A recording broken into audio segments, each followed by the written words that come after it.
ஆண்டவருடைய பிள்ளையே, நீண்ட பொறுமையினால் பிரபுவையும் சம்மதிக்க பண்ணலாம், இனிய நாவு எறும்பையும் நொறுக்கும். நான் சொல்லுவேன், சின்ன வயசுலலாம் நான் அந்த பக்தி படங்களெல்லாம் ரொம்ப பார்க்கறது உண்டு. உலகத்துக்கு உண்டான பக்தி படங்களெல்லாம் அதில் இருக்கிற கடவுள்களை எப்படி காட்டுவாங்க அப்படின்னு சொன்னீங்கன்னா, எப்படியாவது கடவுள் கோவப்பட்டு பயங்கரமாக, நான் வந்து இந்த பக்தி படத்தையே வெறுத்த ஒரு படம் ஒன்று இருக்குங்க, என்னால் மறக்கவே முடியாது. திடீர்னு ஒருத்தர் வந்து இந்த சூலாயத்தை எடுத்துட்டு ஆடுன்னு ஆடுவார். எப்போ முடிப்பார்னு பார்த்தா முடிக்கவே இல்லை. அவ்வளோ கோபம் கொண்டு இங்கே வந்து அவங்களுடைய மனைவி கோபம் கொண்டு எழுவாங்க, அந்த பக்கம் கணவன் கோபம் கொண்டு 2 பேரும் டபால்னு ஆடுவாங்க. ரொம்ப நேரம் ஆடுவாங்க. நீங்கள் எந்த தெய்வத்தை நீங்கள் கவனித்தாலும், அந்த உலகத்தில் இருக்கிற நம்பிக்கை தெய்வத்தை நீங்கள் கவனித்தாலும், கோபப்படுகிற தெய்வமாகவும் ஒரு இனிய சொற்கள் இல்லாத தெய்வமாகவும் நீங்கள் பார்க்கலாம். ஆனால் இயேசு கிறிஸ்துவை இந்த உலகம் கண்டது உண்டா? இப்போ இருக்கிற உலகம் கண்டது உண்டா? இப்போ பணம் எடுக்கிறவங்களாம் கண்டது உண்டா? கிடையவே கிடையாது. ஆனால் இயேசு கிறிஸ்துவை 100 படம் இல்லை, 1000 படம் இல்லை, எத்தனை படங்கள் எடுத்தாலும் அவரை எப்படித்தான் காட்டுவாங்க அப்படின்னா, எப்படி சொல்லுங்களேன், நீடிய பொறுமை உள்ளவரா. நீங்கள் பார்த்துருக்கிறீங்களா? நான் நிறைய படம் பார்த்துருக்குறேன் ஏசப்பாவோட படங்கள். எங்கள் வீட்டில் டிவி இல்லைனாலும் ரட்சிக்கப்பட்ட புதுசில் ஒரு வீட்டில் போய்ட்டு 10 மணிக்கு புத்தி இல்லாமல், அது ஒரு குடும்பம், அங்கே ப்ரேயர் அட்டன் பண்ணுவோம். நாங்கள் பக்தி விருத்திக்காக ப்ரேயர் அட்டன் பண்ணுவோம். 2 வயசுக்கு வந்த பிள்ளைகள் இருக்கு, கணவன் மணி இருப்பாங்க, புத்தியே இருக்காது எங்களுக்கு. ஒரு நாள் ஒரு கேசட் எடுத்துன்னு போய்ட்டு 9:30 மணிக்கு கொண்டு போய்ட்டு அதை வந்து சிஸ்டர் போடுங்க சிஸ்டர் பார்க்கலாம் அப்படின்னு சொல்லி அதை வச்சுட்டு போட்டுருக்கோம். 2 வயசுக்கு வந்த பிள்ளைங்க இருக்காங்க, பக்தியில் கண்ணு மறைச்சது எங்களுக்கு. அப்புறம் அவங்க தூங்க போயிட்டாங்க. இதை நான் எத்தனையோ வாட்டி பார்த்துட்டேன் அப்படின்னு. அவங்க ஹஸ்பண்ட் வராரு, லேட்டாக வராரு.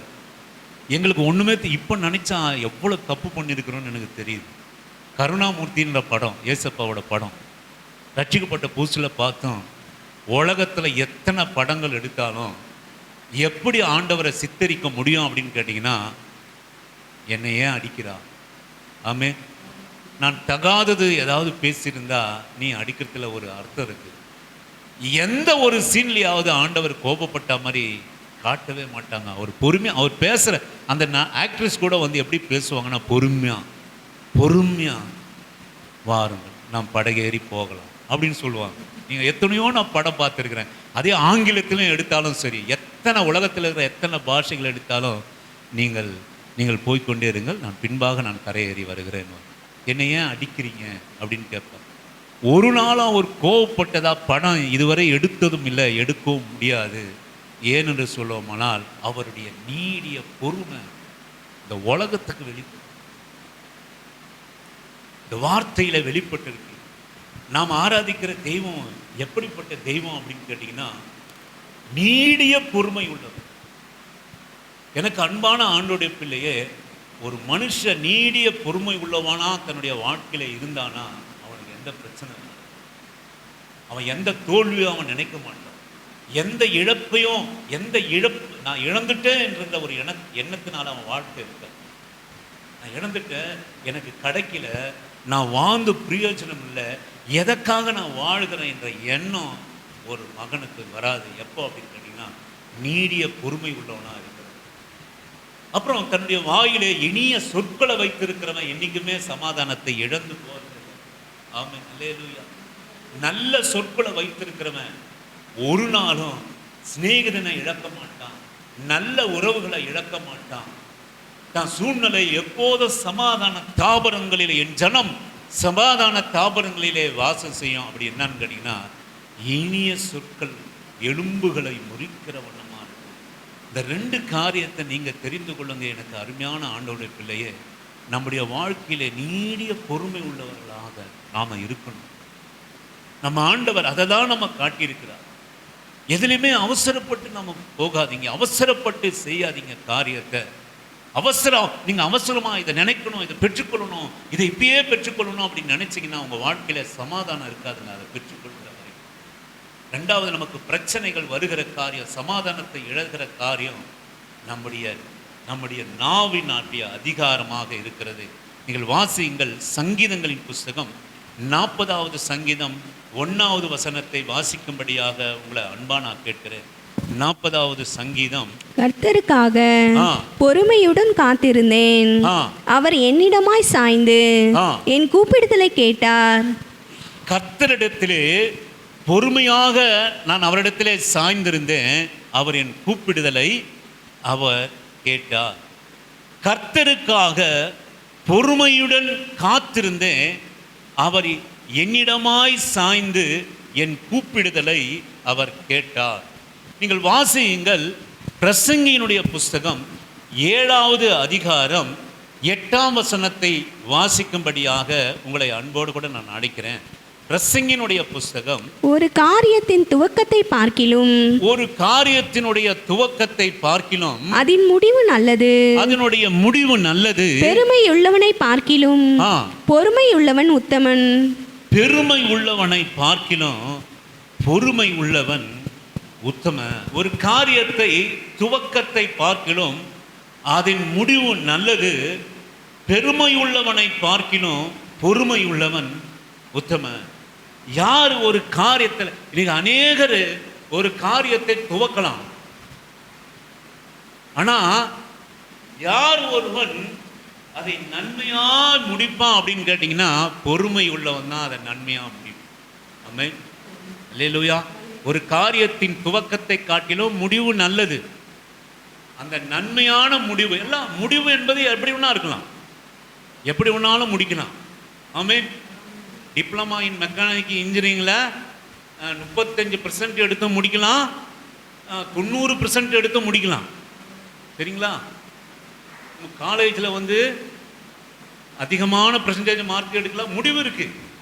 ஆனால் நன்மையாக எவன் முடிப்பான் அப்படின்னு கேட்டிங்கன்னா நான் சொல்லுவேன், எடுத்த காரியத்தில் பொறுமையோடு கூட. புக் எடுத்து படிக்க சொல்ல பிள்ளைகளுக்கு நம்ம போதிக்கலாம். புக் எடுத்து படிக்க சொல்ல ஒரு பொறுமையோடு கூட, பதப்பதப்போடு கூட இல்லை. என்ன சாப்பிடுவோம், எங்கே போவோம், எங்கே சுற்றுவோம், யாருக்கிட்ட பேசுவோம், இதெல்லாம் இல்லை. ஒரு புக்கை எடுக்கிற போது பொறுமையோடு கூட எடுத்து படித்தோம் அப்படின்னு கேட்டிங்கன்னா அதனுடைய முடிவு நல்லதாக இருக்கும். எனக்கு அருமையான கர்த்தருடைய கர்த்தருடைய பிள்ளையே, நம்முடைய வாழ்க்கையில் நான் சொல்லுவேன், எத்தனை இழப்புகள் இருக்கலாம், எத்தனை வெறுமைகள் இருக்கலாம். ஒரு காரியத்தின் துவக்கத்தை காட்டிலும் அதனுடைய முடிவு நல்லது.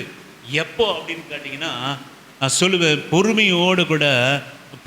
பெருமை உள்ளவனை பார்க்கிலும் பொறுமை உள்ளவன் உத்தமமாக இருக்கிறான்.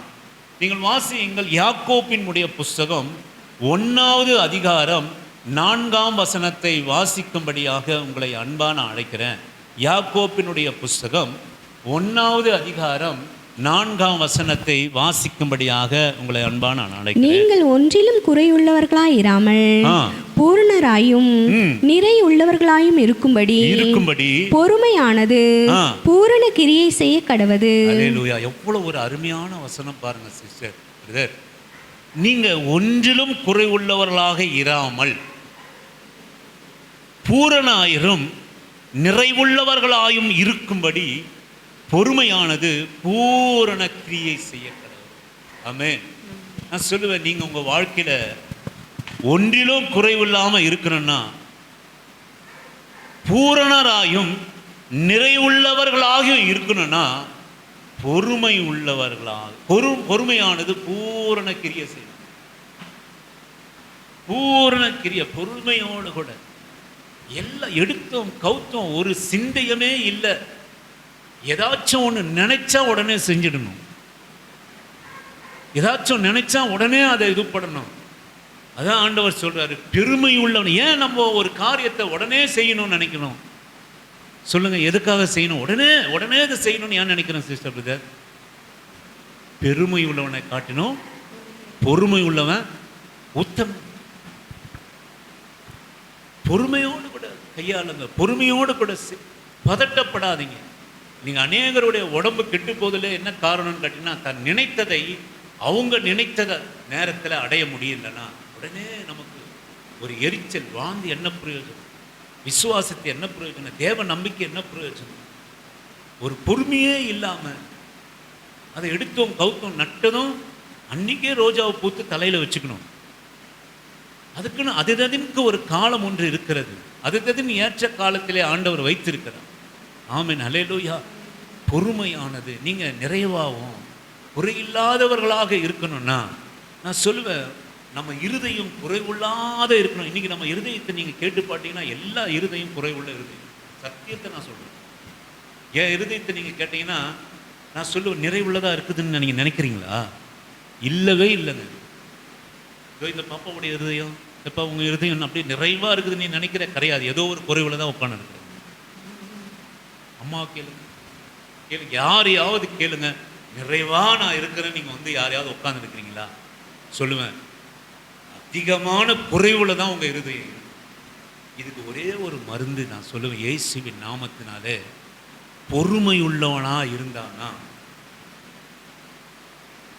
நீங்கள் எதை ஒன்றா எதிர்பார்க்கணும். நியாயமான காரியமாக இருக்கலாம், ஆனால் அந்த காரியத்தில் நம்ம பொறுமை உள்ளவனா இருந்தோன்னா இன்னிக்கே நம்ம நிறைவாக இருப்போம்.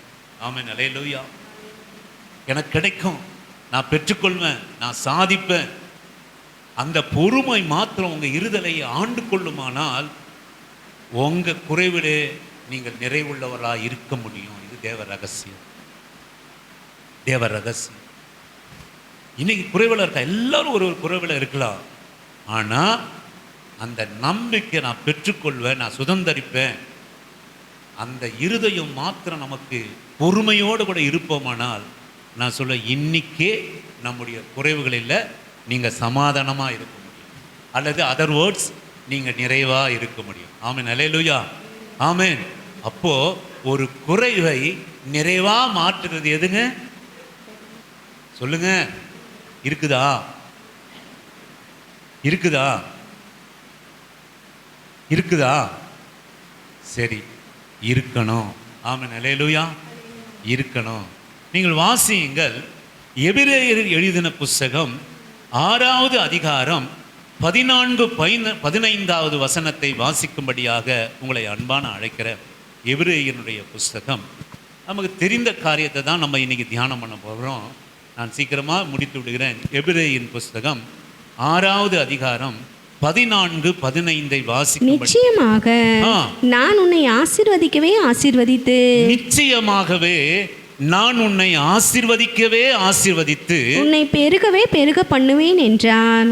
உன்னை பெருகவே பெருக பண்ணுவேன் என்றார். அந்தபடியே அவன் பொறுமையாய் காத்திருந்து வாக்குத்தத்தம் பண்ணப்பட்டதை அவன் பெற்றான். ஆமென், அல்லேலூயா. உன்னை ஆசீர்வதிக்கவே ஆசீர்வதித்தேன் என்று ஆபிரகாம் இடத்திலே ஆண்டவர் சொன்னார். எப்பவுமே நீங்கள் உன்னை கவனிச்சிங்க, பெண்கள் பார்க்குறதுக்கு அப்படி இருப்பாங்க. ஆனால் நான் சொல்லுவேன், பெண்கள் வந்து தயவுசெய்து தவறாக நீங்கள் நினைக்காதீங்க, பெண்கள் வந்து ரொம்ப பொறுமை குறைச்சல் உள்ளவங்க. இந்த பொறுமை இல்லாத தனத்தை ஆண்கள் மேலேயும் சுமத்துகிறவங்க அவங்க தான். 25 வருஷம் நீங்கள் இந்த செய்தியோட ஒரு கருப்பொருளாக வச்சுங்க. தவறாக நினைக்காதீங்க. ஆதாம் வஞ்சிக்கப்படவில்லை, சத்தமாக சொல்லுங்க. இதை மனசில் வச்சுட்டு இந்த செய்திக்குள்ளா நீங்கள் வாங்க.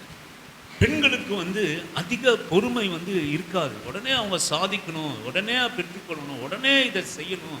அவங்க சுபாவம் அப்படித்தான். ஒரு பலவீனமான ஒரு பாண்டம். இதை எங்கே கொண்டு போய் திணிப்பாங்கன்னா ஆதாம் இடத்துல போய் திணிப்பாங்க. நீங்கள் இந்த சாரால் வந்து இந்த வாக்குத்தத்தத்தை பொறுமையோடு கூட ஆபிரகாம் சுமந்து செல்கிறார். ஆனால் எங்கே போராட்டம் வந்தது அப்படின்னா, இடையில ஆகாரை கொண்டு வந்தோமா, பொறுமை இல்லை. ஆகாரை கொண்டு வந்து மனமுடித்து அதுக்கப்புறம் வருந்தது. ஐயோ, இது ஏன் ஆகாரம் நம்ம கொண்டு வந்தோம்? எதுக்கு அந்த பாவம் உங்களுக்கு தேவையா? ஒரு பொண்ணு வந்து கட்டி வச்சுக்க, அதுக்கு ஒரு பிள்ளையை பெற்றுட்டு அதுக்கப்புறம் என் மகனுக்கு இவன் ரொம்ப இதுவாக இருக்கிறான், கிண்டல் பண்ணுறான், கேலி பண்ணுறான்னு சொல்லிட்டு வனாந்தரத்தில் நீ கொண்டு போய் துரத்தி வச்சு, இது உனக்கு தேவையா? இங்கே வேதம் சொல்கிறது, ஆபிரகாம் பொறுமையோடு கூட காத்திருந்து தனக்கு வாக்கு தத்தங்களை பெற்று, தனக்கு நான் கொடுத்த வாக்கு தத்தங்களை அவன் பெற்றுக்கொண்டான். எனக்கு அருமையான கர்த்தருடைய பிள்ளையை, நான் உங்கள் நன்மைக்காக, நம்முடைய நன்மைகளுக்காகத்தான் கர்த்தர் வார்த்தையை கொடுக்கிறார். நம்ம குற்றப்படுத்தும்படியாக கொடுக்கல. இன்னைக்கு ஒரு மனுஷன் வாழ்கிற வாழ்க்கை எல்லாருக்கும் குறைவு உண்டு, அப்படித்தானுங்க? உண்மையை சொல்லணும்னா குறைவு உண்டு. கோல்டாவும் எஸ்தரமாவும் கேட்டால் இல்லைன்னுவாங்க, தலையாட்டுவாங்க. நான் சொல்லுவேன் குறைவில் தான் வாங்க. ஆமென். அவங்க 2 பேரும் எதையும் ஒத்துக்க மாட்டாங்க. அவங்கள தனியாக சொன்னால் கோவப்படுவாங்க. அதனால உண்மையை சொல்லிட்டு சேர்த்து சொல்கிறேன். குறைவு இல்லாத இருக்கா வாழ்க்கையில்? நிறைய குறைவுகள் இருக்கு. ஏசப்பா ஏற்றுக்கொண்ட ஏன் அப்படி அந்த அம்மா அப்படி சொல்கிறாங்க? ஏன் அப்படின்னா ஆண்டவரை விட்டு கொடுக்கக்கூடாது. அநேகர் அப்படின்னா உனக்கு எதனா குறைவு இருக்கலாம், கர்த்தருக்கு ஸ்தோத்திரம்பா, ஒரு குறைவுனா ஆண்டவர் என்ன நல்லா நடத்துறாரு. நல்லது, வார்த்தை வெளியே இருந்து வருது. ஆனால் உங்கள் இருதயத்தை நம்ம கேட்போமானா நம்ம நிறைய குறைவோடு கூட தான் நம்ம இருக்கோம். நான் சொல்லுவேன், இந்த குறைவில் நீங்கள் பாதிக்கப்படாமல், உங்கள் குடும்பம் பாதிக்கப்படாமல், உங்கள் சமாதானம் பாதிக்கப்படாமல், நம்முடைய சந்தோஷம் பாதிக்கப்படாமல் இருக்கணும்னா நான் சொல்லுவேன், உங்களுடைய குறைவில், உங்களுடைய தேவையில் பொறுமையாக இருங்க. ஆமாம், ஹல்லேலூயா. அவன் பொறுமையாக இருந்தான். நான் சொல்லுவேன், உலகத்தில் எந்த ஒரு காரியத்தில்னா பொறுமையாக இருந்துடலாம். கல்யாணம் பண்ணிட்டு புள்ள பெற்றுக்கிற காரியத்தில் ஒன்றும் ஒரு தம்பதியால் பொறுமையாக இருக்கவே முடியாதுங்க. நீங்கள் அநேக பிள்ளைங்க அங்கிள் ஆண்டி வந்து இந்த சில பிள்ளைங்க இங்கே வரமாட்டேங்குது. ஏன் அப்படின்னு கேட்டிங்கன்னா, திருமணமானவொன்னே ஒரு ஏற்ற காலத்தில் ஒரு குழந்தை இல்லாது. ஆமாம். நிறைய பிள்ளைங்க கல்யாணத்துக்கு போக மாட்டாங்க. எல்லாம் வசதி வாய்ப்புகள் இருக்கும். அக்காவை பார்க்கணும், மாமாவை பார்க்கணும், அத்தையை பார்க்கணுன்னு. கல்யாணம் ஆகி 3 வருஷம் ஆகுது, குழந்தை இல்லை. ஆனால் நீங்கள் போயிட்டு வாங்கம்மா, நான் கொஞ்சம் வெளியே வேலை இருக்குது, நாங்கள் வீட்டில் தான் இருப்பாங்க. பாவமாக இருக்கும். இந்த குழந்தை படுத்துக்கிற விஷயத்தில் வரைக்கும் நான் எதுக்கு ஆபிரகாமை இந்த குழந்தைக்கு கொண்டு போகிறாங்கன்னா, இதில் ஒரு பெரிய தேவ ரகசியம் இருக்குது. ஆபிரகாம் பொறுமையோடு கூட இருந்த ஆசீர்வாதத்தை பெற்றுக்கொண்டான். எப்போ பார்த்தாலும் ஆபிரகாமை எடுத்துக்கிறீங்க, குழந்தைய எடுத்துக்கிறீங்கன்னா, எனக்கு அருமையான கர்த்தருடைய பிள்ளையை 6 மாதம் ஆனாவே இருதயம் துடிக்கும். ஆமென், ஆமென். ஒருவேளை உடனே குழந்தை பெற்றுறவங்களாம் அந்த இருதயம் இருக்கிறது இல்லை, நன்றியும் இருக்கிறது இல்லை. ஒரு 2-3 வருஷம் கழித்து குழந்தைய வந்ததுன்னா இருதயம் எப்படி தான் துடிக்கும். ஐயோ, நான் மலடியாகவே இருந்துடணும், ஐயோ எனக்கு சந்ததி இல்லாமையே போயிடுமோ, நான் என்ன பண்ணுவேன், எந்த டாக்டரை பார்ப்பேன், யாரை பார்ப்பேன், என்னத்தை பண்ணுவேன், இருதயம் துடிக்கும். எங்களுக்கு கல்யாணம் ஆகிட்டு 1 வருஷம் ஆச்சு. எங்களை கேட்கறதுக்கு ஆளே கிடையாது. நாங்கள் ஒரு அனாதை போல தான் வாழ்ந்தோம். ஆனால் எங்கள் இருதயம் துடிக்கும். போயிட்டு ஒரு டெஸ்டப் பண்ணி, எனக்கு ஒரு டெஸ்டப் பண்ணி, அவங்களுக்கு ஒரு டெஸ்டப் பண்ணி 6 மாதத்துல இதெல்லாம் நடந்து போச்சு. சொல்லுவேன், 25 வருஷம் பொறுமையோடு கூட காத்திருந்தான். உலகத்தில் எதுக்கு ஒன்றா காத்திருக்கலாம். ஏன் இந்த தியானம் அப்படின்னு கேட்டிங்கன்னா, ஏன் ஆபிரகாம் பொறுமையோடு கூட, ஏன் அவருடைய பொறுமை பெருசாக பேசப்படுது அப்படின்னு கேட்டிங்கன்னா, உன் மூலமாக சந்ததியெல்லாம் ஆசீர்வதிக்கப்படனா முதலாவது ஆபிரகாமை ஆட்கொண்டது பொறுமை. ஆமென், ஹல்லேலூயா. நீ சொல்ல அந்த மனுஷன் வாழ்க்கையை நீங்கள் அப்படி இயேசு கிறிஸ்துடைய வாழ்க்கையை நீங்கள் அப்படியே நினச்சி பார்த்தீங்கன்னா அப்படியே பொறுமையாக ஓடும். இந்த உலகத்தில் நான் முன்னையே சொன்ன போல இயேசு கிறிஸ்துவ குறித்து எந்த பணம் எடுத்தாலும், எந்த காரியம் எடுத்தாலும், அதை எடுக்கிறவன் புறஜாதியாக இருந்தாலும் அவன் இருதயம் எப்படி ஓடும்? பொறுமையாக ஓடும். அவர் நடக்கிறத பொறுமையாக காட்டுவான், அவர் உட்கார்றத பொறுமையாக காட்டுவான். எங்கேயா நம்ம ஹீரோக்கெல்லாம் இப்படி என்ன பண்ணுறாங்க, அப்படி டப்பா டிப்பால் பிறல்றாங்க, பெல்ட்டி அடிப்பாங்க, இப்படி ஓடுவாங்க. பொறுமையாக காட்டினா அவன் ஹீரோவே கிடையாது. ஆமென். பொறுமையாக காட்டினா அவன் ஹீரோவே கிடையாது. பொறுமையாக காட்டினா படம் ஓடாது. அவன் வர சொல்லியே பாஸ்ட் வரணும், எகிரி குடிக்கணும், 4 பேர் அடிச்சு போடணும், அப்போ கையெல்லாம் துடிக்கணும், கால் துடிக்கணும், உடம்புலாம் துடிக்கணும். அப்போ தான் விசிலு பறக்கும், படம் ஓடும். ஏசப்பாவை பற்றி அப்படி எடுத்தா சொல்லுவேன், ஓடவே ஓடாது. ஏன்னா அவரை எப்படி பார்க்குறாங்க அப்படின்னா அப்படியே பொறுமையாக. நீங்கள் இந்த ஆபிரகாமரோட கூட வாசிக்க சொல்ல அப்படியே ட்ராவல் பண்ணுங்களேன், அவரோட கூட ட்ராவல் பண்ணுங்களேன், அப்படியே பொறுமையாக. எப்பா ஈசாக்க பலியிடு, எந்த ஒரு வார்த்தையும் பதில் வார்த்தையும் இருக்காதுங்க. பொறுமையாக ஆபிரகாமை ஏன் ஒரு மறுரூபமாக்கப்பட்ட ஒரு புதிய ஏற்பாட்டினுடைய சந்ததியாக ஆண்டவர் ஏன் பார்த்தார் அப்படின்னு கேட்டிங்கன்னா, நான் சொல்லுவேன், நீங்கள் ஆபிரகாமோடு கூட ட்ராவல் பண்ணிங்கன்னா, வேதம் வாசிக்க சொல்ல அவரோடு கூட நீங்கள் நடந்தீங்கன்னா அப்படியே ஏசப்பாவுக்கு என்ன பொறுமை இருந்ததோ அதை நீங்கள் காண முடியும். அதுக்கு உதாரணம் அப்படி என்னன்னு கேட்டிங்கன்னா, நான் சொல்லுவேன், அடிக்கடி தேவ தூதர்கள் வருவாங்க. ஒரு உப்பரின் காலத்தில் நீ ஒரு குமாரனை பெற்றிருப்பா, ஒரு வார்த்தையும் சொல்லவே மாட்டாருங்க. சிரிச்சுட்டு கொஞ்சம் இருங்க, என் மனைவி கொடுத்த கன்றியும் அப்பமா நான் கொண்டு வரேன், இருந்து சாப்பிட்டுட்டு போங்க. ஒரு வார்த்தை. என்ன விளையாடுறீங்களா நீங்கள்? எங்கள் வாழ்க்கையில் ஏன் விளையாடுறீங்க? அடிக்கடி வரீங்க, அடிக்கடி போறீங்க, உனக்கு ஒரு உற்பத்தி காலத்திலே சாரால் கர்ப்பமா இருப்பீங்க. ஒரு வார்த்தை கேட்கலங்க மனுஷன். அப்படி புள்ள பெற்றுட்டு அதை கொண்டு போய் ஒரு ஏற்ற வயது வருகிற போது பலியிடுன்னு சொன்ன போது நான் சொல்லுவேன், அப்படி பொறுமையா டிராவல் பண்ணுவேன், பொறுமையா டிராவல் பண்ணுவேன். நீங்க இந்த ரகசியத்தை புரிஞ்சுக்கணும்னா, எனக்கு அருமையான கர்த்தருடைய பிள்ளையே, நீ தேவனுடைய பிள்ளைனா ஒரு பொறுமை ஒன்று ஆட்கொள்ளும். ஆமென்.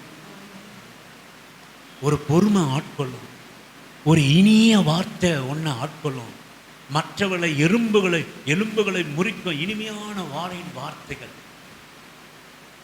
நான் சொல்லுவேன், எனக்கு அருமையான ஆண்டவருடைய பிள்ளை, நீங்கள் வாசியுங்கள், நான் வருகிறேன், இந்த காரியத்துக்காக நான் வருகிறேன். நாம் கடந்த முறை விட்டதை மறுபடியும் நாம் தியானம் செய்யலாம். ரூத்தினுடைய புஸ்தகம் 1வது அதிகாரம் 20 21 வாசிக்கும்படியாக உங்களை அன்பான அழைக்கிறேன். கொஞ்சம் கவனிங்க, படிக்கலாம். அதற்கு அவள், நீங்கள் என்னை நகோமி என்று சொல்லாமல், நீங்கள் என்னை நகோமி என்று சொல்லாமல் மாறாள் என்று சொல்லுங்கள். மாறா என்று சொல்லுங்கள். சர்வ வல்லவர் எனக்கு மிகுந்த கசப்பை கட்டளையிட்டார். சர்வ வல்லவர் எனக்கு மிகுந்த கசப்பை கட்டளையிட்டார். நான் நிறைவுள்ளவளாய் போனேன், நான் நிறைவுள்ளவளாக போனேன். கர்த்தர் என்னை வெறுமையாய் திரும்பி வர பண்ணினார், வெறுமையாய் திரும்பி வர பண்ணினார். கர்த்தர் என்னை சிறுமைப்படுத்தி, கர்த்தர் என்னை சிறுமைப்படுத்தி, சர்வ வல்லவர் என்னை கிளேசப்படுத்தி இருக்கையில், சர்வ வல்லவர் என்னை கிளேசப்படுத்தி இருக்கையில் நீங்கள் என்னை நகோமி என்பானேன் என்றார். வார்த்தைகளை நீங்க கவனிச்சு பாருங்களேன். ஒரு கொஞ்சமும் ஒரு பொறுமை இல்லாத ஒரு அடாவடி பெண்மணி இந்த நகோமி. தேசத்திலே பஞ்சம் வந்துதான். இந்த அம்மாவே ஒரு அறிக்கை இடுகிறது, நான் நிறைவுள்ளவளா போனேன். நான் எப்படி போனேன்? நிறைவுள்ளவளா போனேன். நான் சொல்லுவேன், கர்த்தர் பஞ்சம் உண்டான தேசத்திலே இந்த நகோமியை எப்படி வச்சிருந்தார் அப்படின்னு கேட்டீங்கன்னா, நீங்க சொல்லுங்க, எப்படி வச்சிருந்தார்? நிறைவுள்ளவளா வச்சிருந்தார். நான் சொல்லுவேன், இந்த அம்மாவுக்கு கொஞ்சமும் பொறுமையே இல்லை. இது பலவீன பாண்டம். எலிமினேக் அங்க ஒன்னா அதிகாரத்தில் 1 எலிமினேக் என்பவன் மோவா தேசத்திலே பஞ்சம் உண்டான போது, யூதா தேசத்திலே பஞ்சம் உண்டான போது அவன் தன் பிள்ளைகளோடு மனைவியோடு கூட மோவாப் தேசத்துக்கு சென்றான் இருக்கும். ஆனால் நான் சொல்லுவேன், இயேசுவின் நாமத்தினாலே தேசத்திலே பஞ்சம் உண்டான போது நகோமி நிறைவுள்ளவளாய் எலிமினேக்கு இருந்தபோது, ஏங்க பஞ்சம் வரப்போதாங்க, என்னடி பண்ணோம், இப்போ நமக்கு எந்த குறையும் இல்லை. எலிமினேக்கு சொல்லியிருப்பார், நமக்கு எந்த குறையும் இல்லைப்பா, நம்ம கையில் நிறைவுள்ளவளாக இருக்கிறோம், ஏன் அவசரப்படுற, கொஞ்சம் பொறுமையாக இரு. இம்மட்டும் நம்மை நடத்தின ஆண்டவர் நம்மை வனாந்தரத்திலே போஷித்து தான் நம்ம சாதி சந்ததி இந்த மட்டுமா கடந்து வர செய்திருக்கிறார். கொஞ்சம் பொறுமையாக இரு நகோமி. எத்தனையோ முறை சொல்லுவார், ஏங்க பிள்ளைகள் இருக்குது, பஞ்சம் கொடியதாக இருக்குது, தயவுசெய்து வாங்க, கிளம்பி வேற எந்த தேசத்துக்குலாம் போயிடலாம். நான் சொல்லுவேன், யாரு நிறைவுள்ளவளா? நிறைவுள்ள கர்த்தர் கொடுத்த ஆசீர்வாதத்தில் எம்மா குறை வர வரைக்கும் நீ காத்திருக்க வேண்டியது தானே. அந்த அளவு கூட உனக்கு பொறுமை கிடையாது. நீ எழுந்து எங்க போயிட்ட? நிறைவுள்ளவளா? நீ மூச்சு முடிச்சிய கட்ட போது கர்த்தர் உன்னை எப்படி அனுப்பிச்சுட்டார்? நீ ஏன் போன? பொறுமை உனக்கு இல்லை, ஒரு பொறுமை உனக்கு இல்லை. உடனே வார்த்தைகளை நீங்க கவனிச்சீங்கன்னா, அவ்விசுவாசத்தினுடைய வார்த்தையை அள்ளி விடுது பாருங்க அந்த அம்மா. நான் நிறைவுள்ளவளாய் போனேன், கர்த்தர் என்ன வெறுமையா திரும்பி வர பண்ணார். கர்த்தர் என்ன பண்ணார்? சபையில சீட்டு போட்டார். கர்த்தர் என்ன பண்ணார்? சபையில, மோவாப் சபையில வட்டிக்கு விட்டார். இது வட்டிக்கு வாங்கி தின்னு சீட்டை கட்டி இது என்ன போச்சு? அப்படியா? இது கொழுத்து போய் நிறைவுள்ளவளாய் போன கர்த்தர் என்னை வெறுமையாய் திரும்ப பண்ணினார். யார் தின்னது? யாருங்க தின்னது? சொல்லுங்களேங்க, யார் தின்னது? உங்களுக்கு புரியலையா? நீ வெறுமையானதுக்கு காரணம் யாரு? நகோமி தான் காரணம். அங்க போயிட்டு வெறுமையா போயிட்டு வேலை வெட்டி இல்லாம ஒரு தேசத்துல உட்காந்து நல்லா புருஷனும் பொண்டாட்டியும் மருமக்களும் பிள்ளைங்களும் வகை வகையா தின்னுட்டு இஸ்ரவேல் தேசத்தினுடைய அங்கே பொறுமையாய் காத்திராமல் சபிக்கப்பட்ட மோவாப் தேசத்துக்கு சென்று பொறுமை இல்லாம அங்க போய் வேலைக்கு நல்லா தின்னுட்டு கர்த்தர் என்ன எப்பா என்ன வார்த்தை கவனிங்க. அதோட கூட விட்டுதான் திரும்பி வர பண்ணினார். கர்த்தர் என்னை சிறுமைப்படுத்திட்டார்.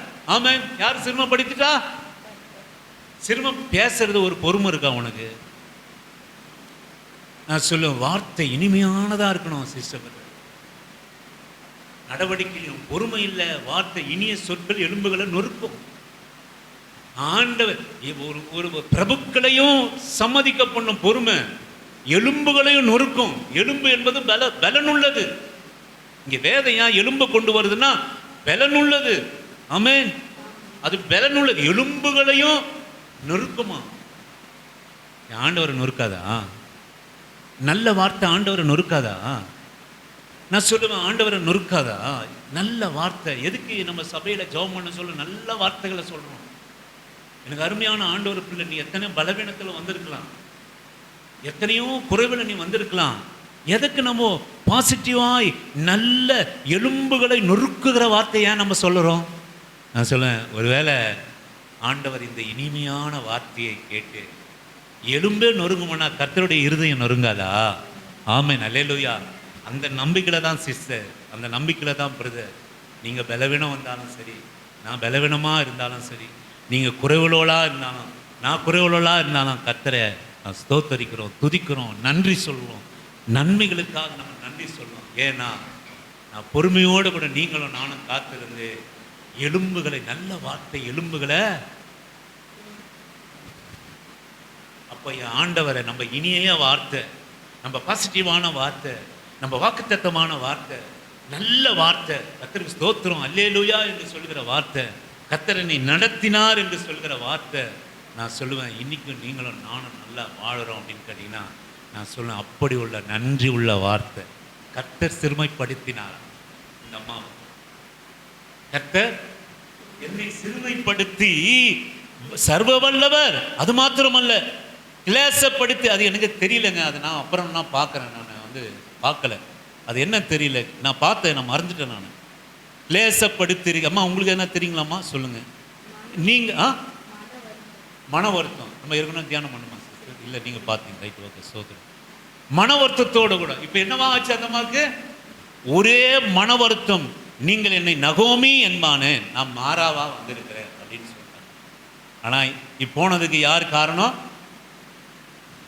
போனதுக்கு யார் காரணம்? பொறுமை இல்லாத. அந்த சுபாவமே அப்படித்தான். எப்படி பிரதர் சொல்றீங்கன்னா, நீங்க இன்னொரு காரியத்தை நீங்க எடுத்துக்கொள்ளுங்க. நான் சொல்ல, இந்த ஆதிகாமத்தினுடைய அது ஒரு சுபாவம். ஆதிகாமத்தினுடைய புஸ்தகம் 3ஆம் அதிகாரம் 11-13 நீங்கள் எடுத்துக்கொள்வீர்களானால், ஆதியாகமத்தினுடைய புஸ்தகம் 3ஆம் அதிகாரம் 11-13 எடுத்துக்கொள்வீர்களானால், அப்பொழுது அவர், நீ நிர்வாணி என்று உனக்கு அறிவித்தவன் யார்? புசிக்க வேண்டாம் என்று நான் உனக்கு விலக்கின விருட்சத்தின் கனியை புசித்தாயோ என்றார். அதற்கு ஆதாம், என்னுடனே இருக்கும்படி தேவரீர் தந்த ஸ்திரீயானவள் அவ்விருட்சத்தின் கனியை எனக்கு கொடுத்தாள், நான் புசித்தேன் என்றான். அப்பொழுது தேவனாகிய கர்த்தர் ஸ்திரீயை நோக்கி, நீ இப்படி செய்தது என்ன என்றார். ஸ்திரீயானவள், சர்ப்பம் என்னை வஞ்சித்தது, நான் புசித்தேன் என்றாள். நீங்க கவனிச்சு இந்த உரையாடல நீங்க கவனிச்சீங்க அப்படின்னா, ஆண்டவர் வந்து கேட்கிறாரு, சகல கனியும் தோட்டத்தில் இருந்தது, அதெல்லாம் ருசி பார்க்கல. இந்த அம்மா அதை ருசி பார்க்கவே இல்லை, அந்த குடும்பம் ருசி பார்க்கவே இல்லை, ஏதும் இல்லை, கொஞ்சமும் பொறியும் இல்லாம யாரோ வந்து இந்த சாத்தான் சொன்ன கதி, சர்ப்பம் வஞ்சித்த கனியை எடுத்து அதை புசிச்சுட்டாங்க. இது நமக்கு தியானம் இல்லை, நான் மேலோட்டமாக சொல்லிட்டு போறேன். பொறுமையே இல்லை. இருக்கிற எத்தனையோ கனிகள் இருந்தது, அதெல்லாம் ருசி பார்க்கறதுக்கு இன்னும் ருசியா பார்க்கல. அதுக்குள்ள ஐயா வந்து வஞ்சித்த உடனே நான் சொல்லுவேன், இது எப்படி இருக்குமோ, இதனால நம்ம அப்படியே அறிஞ்சிடலாமோ, இது நமக்கு நன்மையை தந்துருமோ, அப்படின்னு சைட்ல போய் புசிக்கிற கனி. தேவன் புசிக்க கூடாது என்று நிர்ணயித்த கனி. ஆனாதான் ஆண்டவர் சொல்றாரு, ஆதாம் வஞ்சிக்கப்படல, ஏவாளோ வஞ்சிக்கப்படுறான். ஆனா ஆதாம் வஞ்சிக்கப்பட்ட காரியம் என்னன்னு கேட்டீங்கன்னா, எலும்பை உருக்குகிற வார்த்தை இல்லை. என்ன வார்த்தைன்னு கேட்டீங்கன்னா, என் மேல குற்றம் இல்லை ஆண்டவரே, நீர் எனக்கு கொடுத்த ஏவாள், நீங்க என்னோட கூட இருக்கும்படி எங்க கொண்டு போறோம் பாருங்க. இந்த பழி சொல்லி எங்க உருவாச்சு? தேவனே என்னை சிரமப்படுத்தி, என்னை கிளாசப்படுத்தி, என்னை நொறுக்கி, என்னை ஒன்றும் இல்லாமல் பண்ணி நான் நல்லா போனேன், நல்ல ஆசீர்வாதத்தோடு போனேன். இன்றைக்கு ஒன்றுமே இல்லாமல் வந்திருக்கிறேன். நீர் என்னை சிறுமைப்படுத்தி, நீர் என்னை சோதித்து, நீர் என்னை குடமிட்டு, என்னை கிளாஸப்படுத்தி தரித்திரமானி எனக்கு வார்த்தை பாரு, வார்த்தையை கவனிங்க. அதை தான் இந்த ஐயா சொல்றார். நீர் எனக்கு கொடுத்த ஸ்திரீ, ஆமென், நீர் என்னோட கூட இருக்கும்படி கொடுத்த ஸ்திரீ. உடனே பிளைம் பண்றது யாருன்னா கர்த்தரை. நான் சொல்லுவேன், எலும்பு நொறுங்காது. நம்முடைய வார்த்தை என்னதான் நொறுங்குச்சு? கர்த்தரே நொறுங்கி போறார், கர்த்தரே நொறுங்கி போகிறார். நீர் எனக்கு கொடுத்த ஸ்திரீ. ஏவாளே என்னப்பா அப்படி கேட்டீங்கன்னா, நான் ஒன்றும் இல்லை, சர்வம் என்ன வஞ்சித்தது. நம்ம வஞ்சிக்கிறத அறியலைன்னா, நான் சொல்லுவேன், பொறுமையான இனிமையான சொற்களை நம்மளால பேசவே முடியும். நம்ம வஞ்சிக்காம நம்ம காத்துக்கொள்ளணும். நான் கடந்து செல்கிறேன். நீங்க ரூத்தின் புஸ்தகம், இப்போ ரூத்தின் புஸ்தகம் 3ஆம் அதிகாரம் 1 முதல் 5 வரை உள்ள வசனத்தை வாசிக்க முடியும். பின்பு அவள் மாமியாகிய நகோமி அவளை நோக்கி, என் மகளே, நீ சுகமாய் வாழ்ந்திருக்கும்படி நான் உனக்கு சௌக்கியத்தை தேடாதிருப்பேனோ, சௌக்கியத்தை தேடாம இருப்பேனோ, நீ போவாசின் வேலைக்காரிகளோட கூடி இருந்தாயே, அவன் நம்முடைய உறவின் முறையான் அல்லவா? இதோ அவன் இன்று ராத்திரி களத்திலே வார்கோதுமை தூற்றுவான். நீ குளித்து எண்ணெய் பூசி உன் வஸ்திரங்களை உடுத்திக் கொண்டு அந்த களத்திற்கு போ. அந்த மனுஷன் புசித்து குடித்து தீரும் மட்டும் அவன் கண்ணுக்கு எதிர்படாமல் இரு. அவன் படுத்து கொண்ட போது அவன் படுத்திருக்கும் இடத்தை நீ பார்த்திருந்து போய் அவன் கால்களின் மேல் மூடி இருக்கிற போர்வையை ஒதுக்கி நீ படுத்துக்கொள். அப்பொழுது நீ செய்ய வேண்டியது இன்னதென்று அவன் உனக்கு சொல்லுவான் என்றாள். அதற்கு அவள், நீர் எனக்கு சொன்னபடியெல்லாம் செய்வேன் என்றாள். இந்த அம்மாவுடைய இந்த பொறுமை இல்லாத நீங்க காரியத்தை நீங்க பண்ணி டிராவல் பண்ணுங்களேன். எப்பவுமே இந்த வசனத்துடைய ரகசியம் எப்போ தெரியும் அப்படின்னு கேட்டீங்கன்னா, நீங்க டிராவல் பண்ணணும். அவன் சிந்தாம காத்துக்கொள், பொறுக்கிறதுல கொஞ்சம் சிந்த விடு, பாவம் அந்த மகளுக்கு தண்ணி கொடு. இந்த அம்மாவுக்கு கொஞ்சம் கோதுமை போவாசுடைய வயலில் இருந்து கோதுமை வந்த உடனே இவங்களுடைய புத்தி எப்படி போச்சுன்னா, கொஞ்சம் கூட பொறுமை இல்லாம ஒரு நம்பி வந்த ஒரு விதவை பொண்ணு கூப்பிட்டு உடனே சொன்ன காரியம் என்ன தெரியுங்களா? நான் சொல்ல, நீ போய் குளித்து எண்ணெய் பூசி. எங்க உப்பு கொடுக்குறாங்க தெரியுமா? அந்த மகள் நம்பி வந்த மகளை. ஏங்க, போவாசு நல்லவனா இருக்கிறதுனால காரியம் வேற மாதிரி முடிஞ்சுது. இந்த அம்மா சொல்ற காரியத்தை நீங்க கொஞ்சம் கவனித்து பாருங்க. நீ குளித்து எண்ணெய் பூசி உன் வஸ்திரங்களை உடுத்து அந்த களத்துக்கு போ. அந்த மனுஷன் புசித்து குடித்து தீரும் மட்டும் அவன் கண்ணுக்கு எதிர்படாம இரு. நல்லா குடிச்சிட்டு போதை ஆன உடனே என்ன ஒரு பாருங்க. இந்த அம்மாவுடைய காரியத்தை நீங்க கவனிங்க.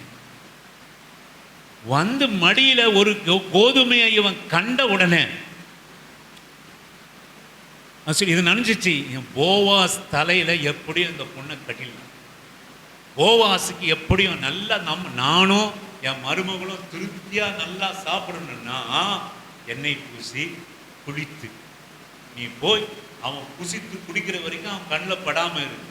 நான் சொல்லுவேன், உன்னை நம்பி வந்த மருமகளுக்கு நீ சொல்ற வார்த்தையா இது? கொஞ்சமாவது உன் வாழ்க்கையில பொறுமை இருக்கா?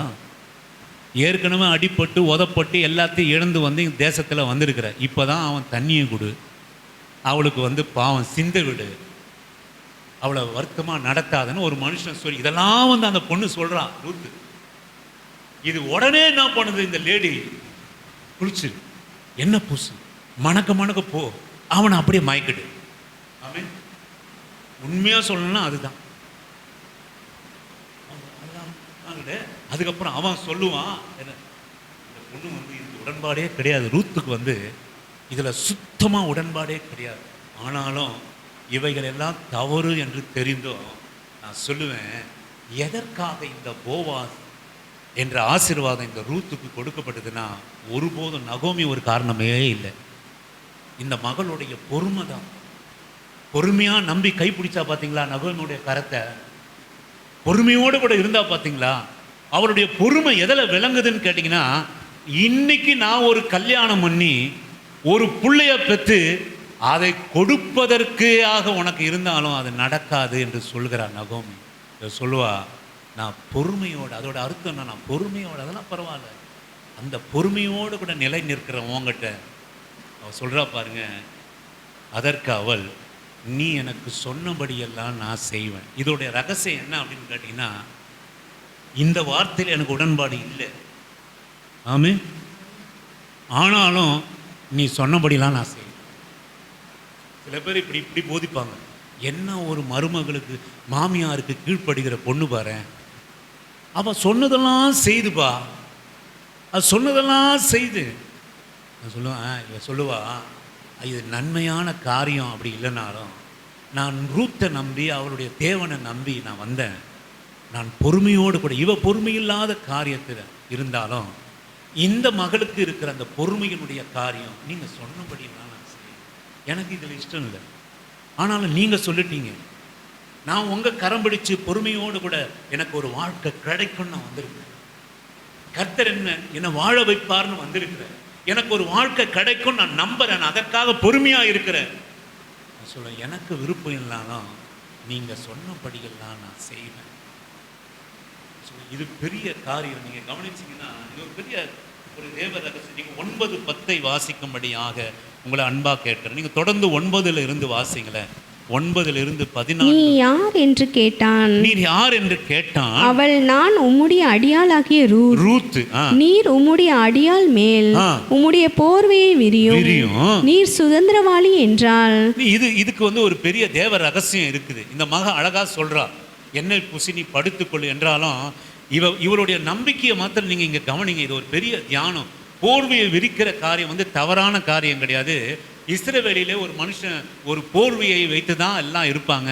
அவன் திருமணத்தின் போது தன் மனவாட்டிக்கு அந்த போர்வையை விரித்து தன்னை சொந்தமாக்கி கொள்வான். இது தவறான வார்த்தை இல்லை.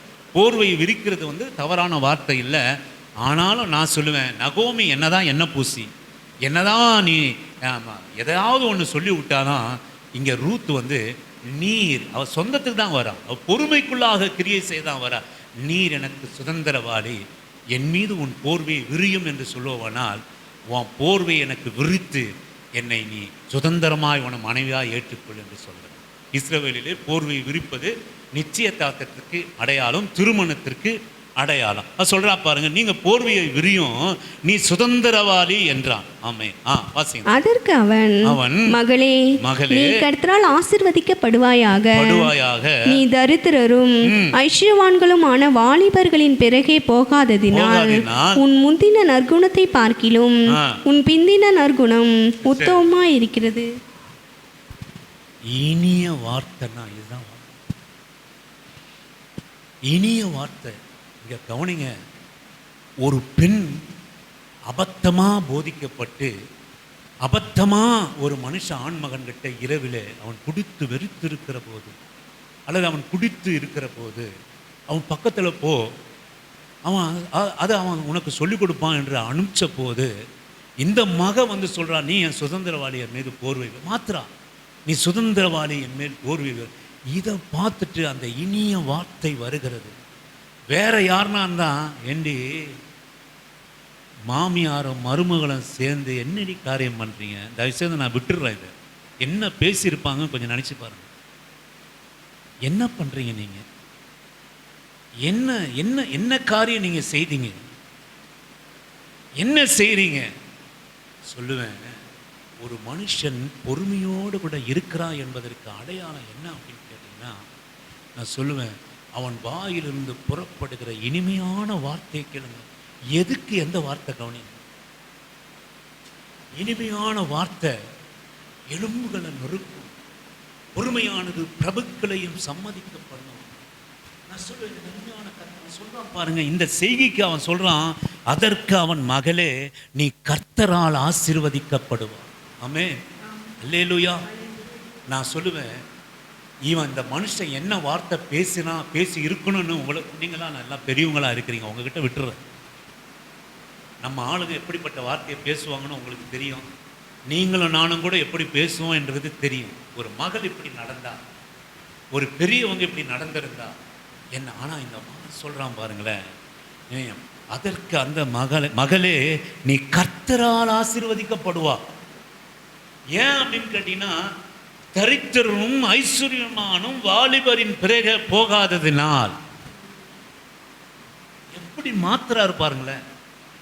என் பின்ன வந்த, என்ன மயக்க வந்த, என்னை மனமுடிக்க வந்தா, என்னோடு கூட ஏதோ ஒன்றை செய்ய வந்தா, ஆனா நீ கர்த்தரால் ஆசீர்வதிக்க. வார்த்தையை கவனிங்க, வார்த்தையை கவனிங்க. இந்த வார்த்தை நம்முடைய வாழ்க்கைக்கு சமாதானம் தரும். இனிய வார்த்தை சமாதானம் தரும். நம்ம குடும்பங்களை, நம்ம பிள்ளைய, நம்ம வீட்டை, நம்ம கூடாரத்தை என்றைக்குமே சமாதானத்தோடு கூட நீ வைத்துக் கொள்ள வேண்டுமா? இனிய வார்த்தை நம்முடைய வாயிலிருந்து புறப்படணும். எப்பன்னா, whether it is positive time, whether it is negative time, கர்த்தரால் ஆசீர்வதிக்கப்படுவாயா. முதலாவது வார்த்தையை கவனிச்சிங்க, கர்த்தரால் உங்களுக்கெல்லாம் தெரியும் எப்படிப்பட்ட பிடிக்கலனா, எப்படிப்பட்ட வார்த்தை தூஷணமாக தேசம் எங்கும், வாசல் எங்கும், வீடு எங்கும் பேசப்படும் என்று உங்களுக்கு தெரியும். ஆனால் அழகா சொல்றாரு, கர்த்தரால் நீ ஆசீர்வதிக்கப்படுவா.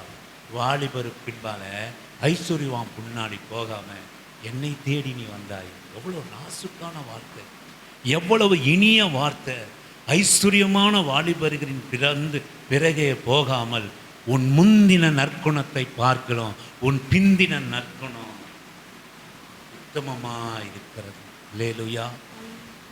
இதை நீங்கள் வாசிக்கிற போது கூட நீங்கள் அநேக நேரத்தில் நீங்கள் யோசனை பண்ணியிருப்பீங்க, இது ஆண்டவருடைய வார்த்தை எப்படி இருக்குது, இவர் செய்த காரியம் என்ன, இதுக்கு போய் இப்படிப்பட்ட வார்த்தையாக நீங்கள் அநேக முறை நீங்கள் தியானம் பண்ணியிருக்கலாம். எனக்கு அருமையான கர்த்தருடைய இதை வாசிக்கிற போது உங்களுக்கு நெருடல் வந்திருக்கலாம், இதில் வாசிக்க போது ஏதோ ஒன்று உங்களை உறுத்தி இருக்கலாம். ஆனால் நான் சொல்லுவேன், இனிமையான வார்த்தை. எந்த நேரத்திலும் இனிமையான, கர்த்தரால் நீ ஆசீர்வதிக்கப்படும். எப்படி அதை ட்விஸ்ட் பண்ணுறாரு பாருங்களேன். நீ வாலிபர் பின்னாலும் ஐஸ்வர்யவான் பின்னாலும் போகாம உன்னுடைய முறையின்படி நீ வந்தையா. ஏங்க அப்படியே முறையின்படி இருந்தால் கூட வந்துடலாமாங்க? நீங்கள் கொஞ்சம் யோசனை பண்ணி பாருங்கள். ஒரு பெண்ணாக இருக்கிறீங்க, ஆனால் இந்த மனுஷன் எப்படி அழகான வார்த்தையாக, ஆசீர்வாதமான வார்த்தை, சாபத்தின் இடத்திலே ஆசீர்வாதமான வார்த்தை. மற்ற காரியம் எப்படி சொல்றாரு பாருங்க, வாலிபரின் பின்னாலும் ஐஸ்வர்யவான் பின்னாலும் போகாம என் சுதந்திரவாளையான என் பின்னால நீ வந்து என்ன கேட்டீங்க. அடுத்தது சொல்றாரு, யாரும் உன்னை பார்க்கறதுக்கு முன்னாடி இருட்டோட நீ கிளம்பி போயிடு. ஆமென், அல்லேலூயா. எத்தனை வார்த்தை பாரு. இன்னைக்கு யாரையாவது தவறு செஞ்சிட்டா நம்ம எத்தனை மோசமான வார்த்தையினால நம்ம பேசுறோம் இல்லைங்களா? நம்ம நினைக்கிறோம், எத்தனை பேரை நம்ம நியாயம் தீர்க்கிறோம், எத்தனை பேரை நம்ம கல்லெறிகிறோம், எத்தனை பேரை நம்ம மோசம் போக்குறோம். வந்துடுச்சுடா ஒரு காரியம், என் காரியம், என்கிட்ட வந்து ஒரு காரியம் மாட்டிக்கிச்சு, என்கிட்ட ஒரு அந்த பொண்ணு மாட்டிக்கிச்சு, என்கிட்ட அந்த பையன் மாட்டிக்கிட்டான், என்கிட்ட அந்த ஆள் மாட்டிக்கிட்டான். அது எத்தனை தூஷம், எவ்வளவு விரைவாக அதை கொண்டு செல்கிறோமோ அவ்வளவு விரைவாக நம்ம நாசப்படுத்துகிறோமே. மற்றவர்கள் நம்முடைய வாழ்க்கையை நாசப்படுத்துகிறார்களே. நான் சொல்லுவேன், இனிய வார்த்தை நீங்கள் கவனிங்க. ஒரு வார்த்தை பேசுனா 9 வார்த்தை தேவையில்லாத இடத்துல என்னென்னவோ பேசுகிறோம் நம்ம. கவனிங்களேன். நீ இருட்டோடு போ மகளே, உன்னை யாரும் களத்தில் பார்த்து விடாதபடிக்கு நீ இருட்டோடு எழுந்து போயிடு. நான் நிச்சயமாக உனக்கு நன்மையை நான் செய்வேன். அல்லேலூயா. நன்மையை செய். இருட்டோடு போ. நீ உன் பேர்கிட்ட கூட கிடக்கூடாது. நீ வந்தது தப்பா வந்துட்ட, நீ வந்தது தப்பா வந்துட்ட. பொறுமை இல்லாத உன் நகோமி, பொறுமையும் மாமிக்கு எப்பவுமே பொறுமை இல்லை. நான் ஏதோ பாவப்பட்டு கோதுமையை கொடுத்து அமிச்சேன், உடனே அவ செய்த காரியத்தை பாரு, எண்ணெய் பூசி ஆடை அணிவிச்சு, நீ நைட்டு போயிட்டு அவனுடைய வயக்காலில் அவன் படுத்துருத்துமா, நீ போய் அவன் நல்லா சாப்பிட்டு அவன் குடிச்சதுக்கு அப்புறம் அவன் பாதத்தில் நீ போய் படு. அவன் அவசரப்படுத்தினாலும் இந்த நகோமியையும் இந்த ரூத்தையும் வெக்கப்படுத்தாம, மகளே நீ தயவு செய்து இருட்டோட கூட போ. நீங்கள் வாசித்து முடியுங்க. இருட்டோட ரொம்ப எந்த இப்பொழுதும் மகளே மகளே நீ பயப்படாதே, பயப்படாதே, உனக்கு வேண்டியபடி எல்லாம் செய்வேன், வேண்டியபடி எல்லாம் நான் செய்வேன். நீ குணசாலி என்பதை என் ஜனமாகிய ஊர் எல்லாரும் அறிவார்கள். பாருங்களேன், நீ குணசாலி என்பதில் யாரெல்லாம் அறிவாங்க? இன்னைக்கு ஒரு மனுஷன் நல்லவனா இருந்துட்டா அவன் பேரை கெடுக்கிறதுக்கு கங்கணம் கட்டின்னு அலைவாங்க, தெரியுங்களா உங்களுக்கு? ஒரு குடிகாரன் குடிச்சிட்டு படுத்திருந்தா அது பெரிய விஷயம் இல்லை. ஒரு பரிசுத்தவான் ஒரு நாள் ஒரு கோட்டை அடிச்சுட்டா அவனை என்ன பண்ணுவீங்க? நான் உதாரணத்துக்கு சொல்றேன். அவனை என்ன பண்ணுவீங்க? அவர் ஏதோ படுத்துக்கிறாரு, பாவம், இப்படியே உடம்பு கெடுத்துக்கிறான் இந்த ஆளு, குடிச்சு உடம்பு கெடுத்துக்கிறான், சாப்பிட்டு குடிக்க கூடாதா அப்படின்னு சொல்லுவோம். ரெகுலராக குடிக்கிறோன்ன பார்த்து, என்னைக்குன்னா ஒரு நாள் குடிக்கணும் பார்த்து என்ன சொல்லுவோம்? ஐயோக்கியப்பாய ஊரை ஏமாத்திட்டு திரியிறான், பெரிய இது மாதிரி பண்ணிட்டு திரியிறான், பார்த்தியா? எத்தனையோ உபதேசம் பண்ணான், நல்லவன் மாதிரி நடிச்சுன்னு இருக்கிறான், நல்லா குடிச்சிட்டு போகிறான், பார்த்தியா? இப்படி எவ்வளவோ விஷயத்தில் நம்ம நியாயம் திருக்கிறோம் இல்லைங்களா? நான் சொல்லுவேன், அந்த போவாஸ் என்ன சொல்கிறான் பாருங்களேன், நீ குணசாலி. ஆமென். நீ யாரு? குணசாலி. யூதரெல்லாம் நீ குணசாலி என்பதை என் ஜனமாகிய ஊரெல்லாம் அறிவாங்களாம். உன்னை எப்படி அறிஞ்சு வச்சிருக்கிறாங்க? எப்பா இவ்வளோ நாள் ஊரை ஏமாத்திட்டு இருந்தியா நீ ரூத்து, இந்த கதை காலையில் உன் கதை காரிமைய வைக்கிறேன் அப்படிதான் நம்ம நினைக்கிறோம். அநேகர் அப்படி தான் நினைக்கிறாங்க. சான்ஸ் கச்சிச்சா, அம்மா அந்த ஆளை பற்றி தெரியுமா உங்களுக்கு? அந்த பொண்ணு என்ன பண்ணிச்சு தெரியுமா? அந்த பொண்ணு என்ன பண்ணிச்சு தெரியுமா? அந்த பையன் என்ன பண்ணான்னு தெரியுமா? ஊரெல்லாம் என்ன பண்ணுறோம்? தூற்றி திரியிறாங்க, நம்மளை பற்றி தூற்றி திரியிறாங்க. ஒரு நல்லவனை மாத்திரம், ஒரு சேரு வெள்ளையில் மாத்திரம் சேரு வந்துச்சுன்னா பட்டுன்னு தெரியும். நான் சொல்லுவேன், ஆண்டோடைய பிள்ளைகளுடைய அந்த காரியத்தை நீங்கள் கவனிங்க. ஒருவரையும் குற்றப்படுத்தாதீங்க, ஒருவரையும் வீணான வார்த்தையை பேசாதீங்க. பேசுகிற இடம் வந்தது. எப்பா மகளே, ஊரெல்லாம் உன்னை பற்றி என்ன நினைச்சிருக்கு தெரியுங்களா? நீ நல்ல பொண்ணு, நீ குணசாலின்னு நம்பின்னு இருக்காங்க. அதனால தொடர்ந்து வாசிங்க சிஸ்டர். நான் சுதந்திரவாளி என்பது மெய்தான், நான் சுதந்திரவாளி என்பது மெய்தான், ஆனாலும் என்னிலும் கிட்டின சுதந்திரவாளி ஒருவன் இருக்கிறான். ராத்திரிக்கு தங்கியிரு, நாளைக்கு அவன் உன்னை சுதந்திர முறையாய் விவாகம் பண்ண சம்மதித்தால் நல்லது, அவன் விவாகம் பண்ணட்டும். அவன் உன்னை விவாகம் பண்ண மனதில்லாதிருந்தானால் நான் உன்னை சுதந்திர முறையாய் விவாகம்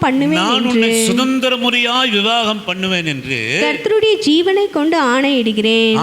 விடியற் காலம் மட்டும் படுத்துக் கொண்டிரு என்றான். அவள் விடியற் காலம் மட்டும் அவன் பாதத்தண்டிலே படுத்திருந்து களத்திலே ஒரு ஸ்திரீ வந்ததாக ஒருவருக்கும் தெரிவிக்க வேண்டாம் என்று அவன் சொல்லி இருந்தபடியால் ஒருவர் முகம் ஒருவருக்கு தெரியாததற்கு முன்னே எழுந்திருந்தாள்.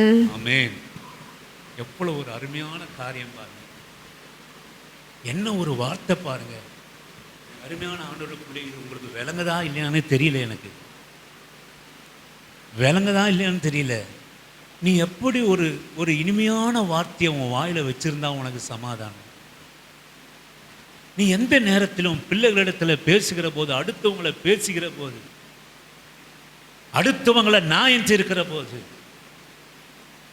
உனக்கு சமாதானம் வேணும்னா, நீ சந்தோஷமா இருக்கணும்னா, நீ சுதந்திரத்தை அடையணும்னா, அவர் எனக்கு என்ன தெரியுமா சொன்னாரு?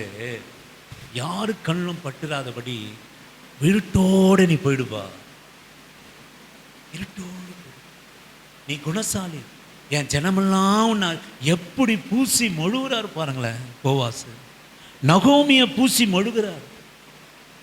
ரூத்து அந்த நம்பிக்கை, அந்த பொறுமையை பூசி மொழுகிறார் ஆண்டவர். ஏன் ஜனமெல்லாம் நீ குணசாலின்னு அறியும். அதனால் நீ என்ன பண்ணு, இருட்டோடு யார் முகமும் தெரியாதபடி நீ போயிடு.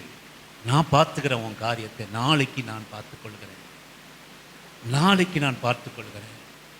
நான் சொல்லுவேன், ரூத்தோட பொறுமைக்கும் போவாசுடைய இனிய வார்த்தைக்கும் நான் சொல்லுவேன், இயேசு கிறிஸ்தினுடைய சந்ததியை அவர்கள் பெற்றெடுத்தாங்க.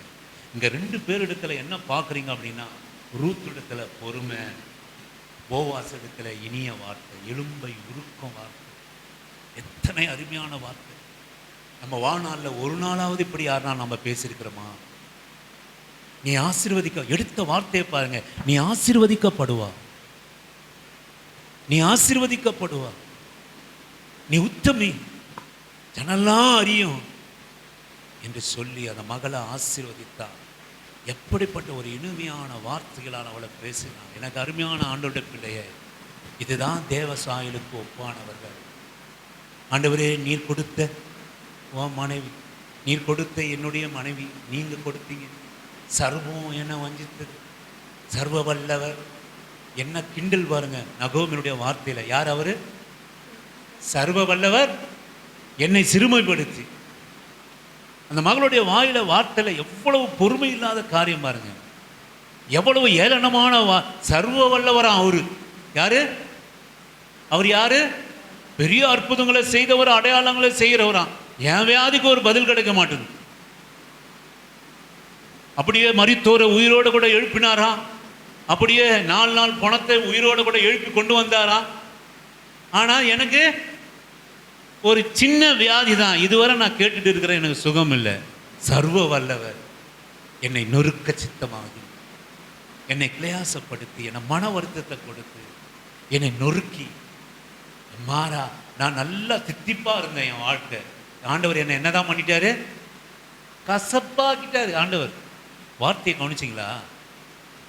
ஆனால் அதே அந்த மகளுடைய பொறுமைக்கு வந்த வார்த்தை நீங்கள் கவனிக்கல. மகளே, நீ ஆசீர்வதிக்கப்படுவ,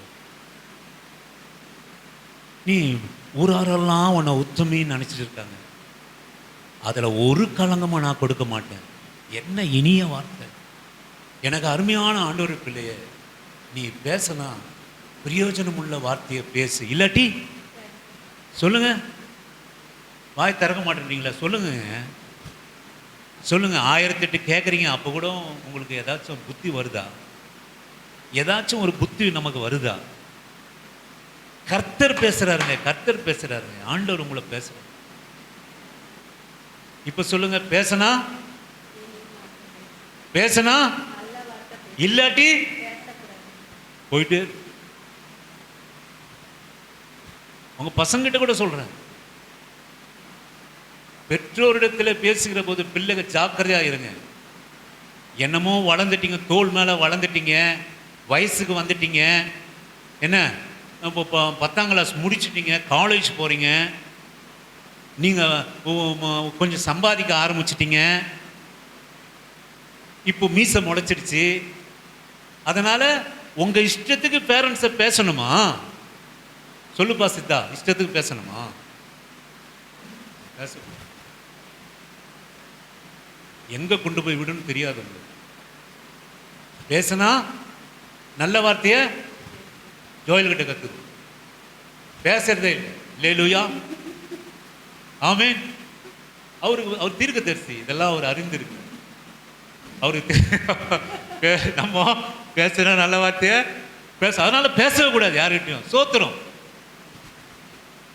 மற்றவங்களை ஊன்று கற்றக்கூடிய வார்த்தை உன்னால பேச முடியுமா? நம்ம ஒரு மக பாவம் தெரியாம ஒரு பைத்தியத்தோட வார்த்தையை கேட்டு உள்ள வந்துட்டா களத்துல நைட்டு, ஒரு வாலிப புள்ள முன்னாடி. என்ன அழகா மகளே, யாரும் உன்னை பார்த்து. தயவுசெய்து என் அன்பு கர்த்தருடைய பிள்ளையே, தயவுசெய்து நான் சொல்றேன், உங்க பெற்றோர்களை உங்க இஷ்டத்துக்கு பேசாதீங்க. அதெல்லாம் நல்லது கிடையாது, நல்லது கிடையாது. கூட கூட வாயாடாதீங்க. இங்க பெற்றோரிடத்துல மட்டும் இல்லை, எங்கேயுமே வாயாடாதீங்க. உங்களை வெறுக்கிற ஒரு மாமியார் வீடு கிடைச்சாலும் சரி, தயவு செய்து அவங்க கூட வாயாடாதீங்க. பதிலுக்கு பதில் வையாத இருங்க. வேதம் அப்படித்தான் சொல்லுது. பதிலுக்கு பதில் பேசாம இருங்க. இனிய சொற்கள் பேசுங்க. மோசமான சொற்களுக்கு இனிய வார்த்தை பேசுங்க. ஆமென், அல்லேலூயா.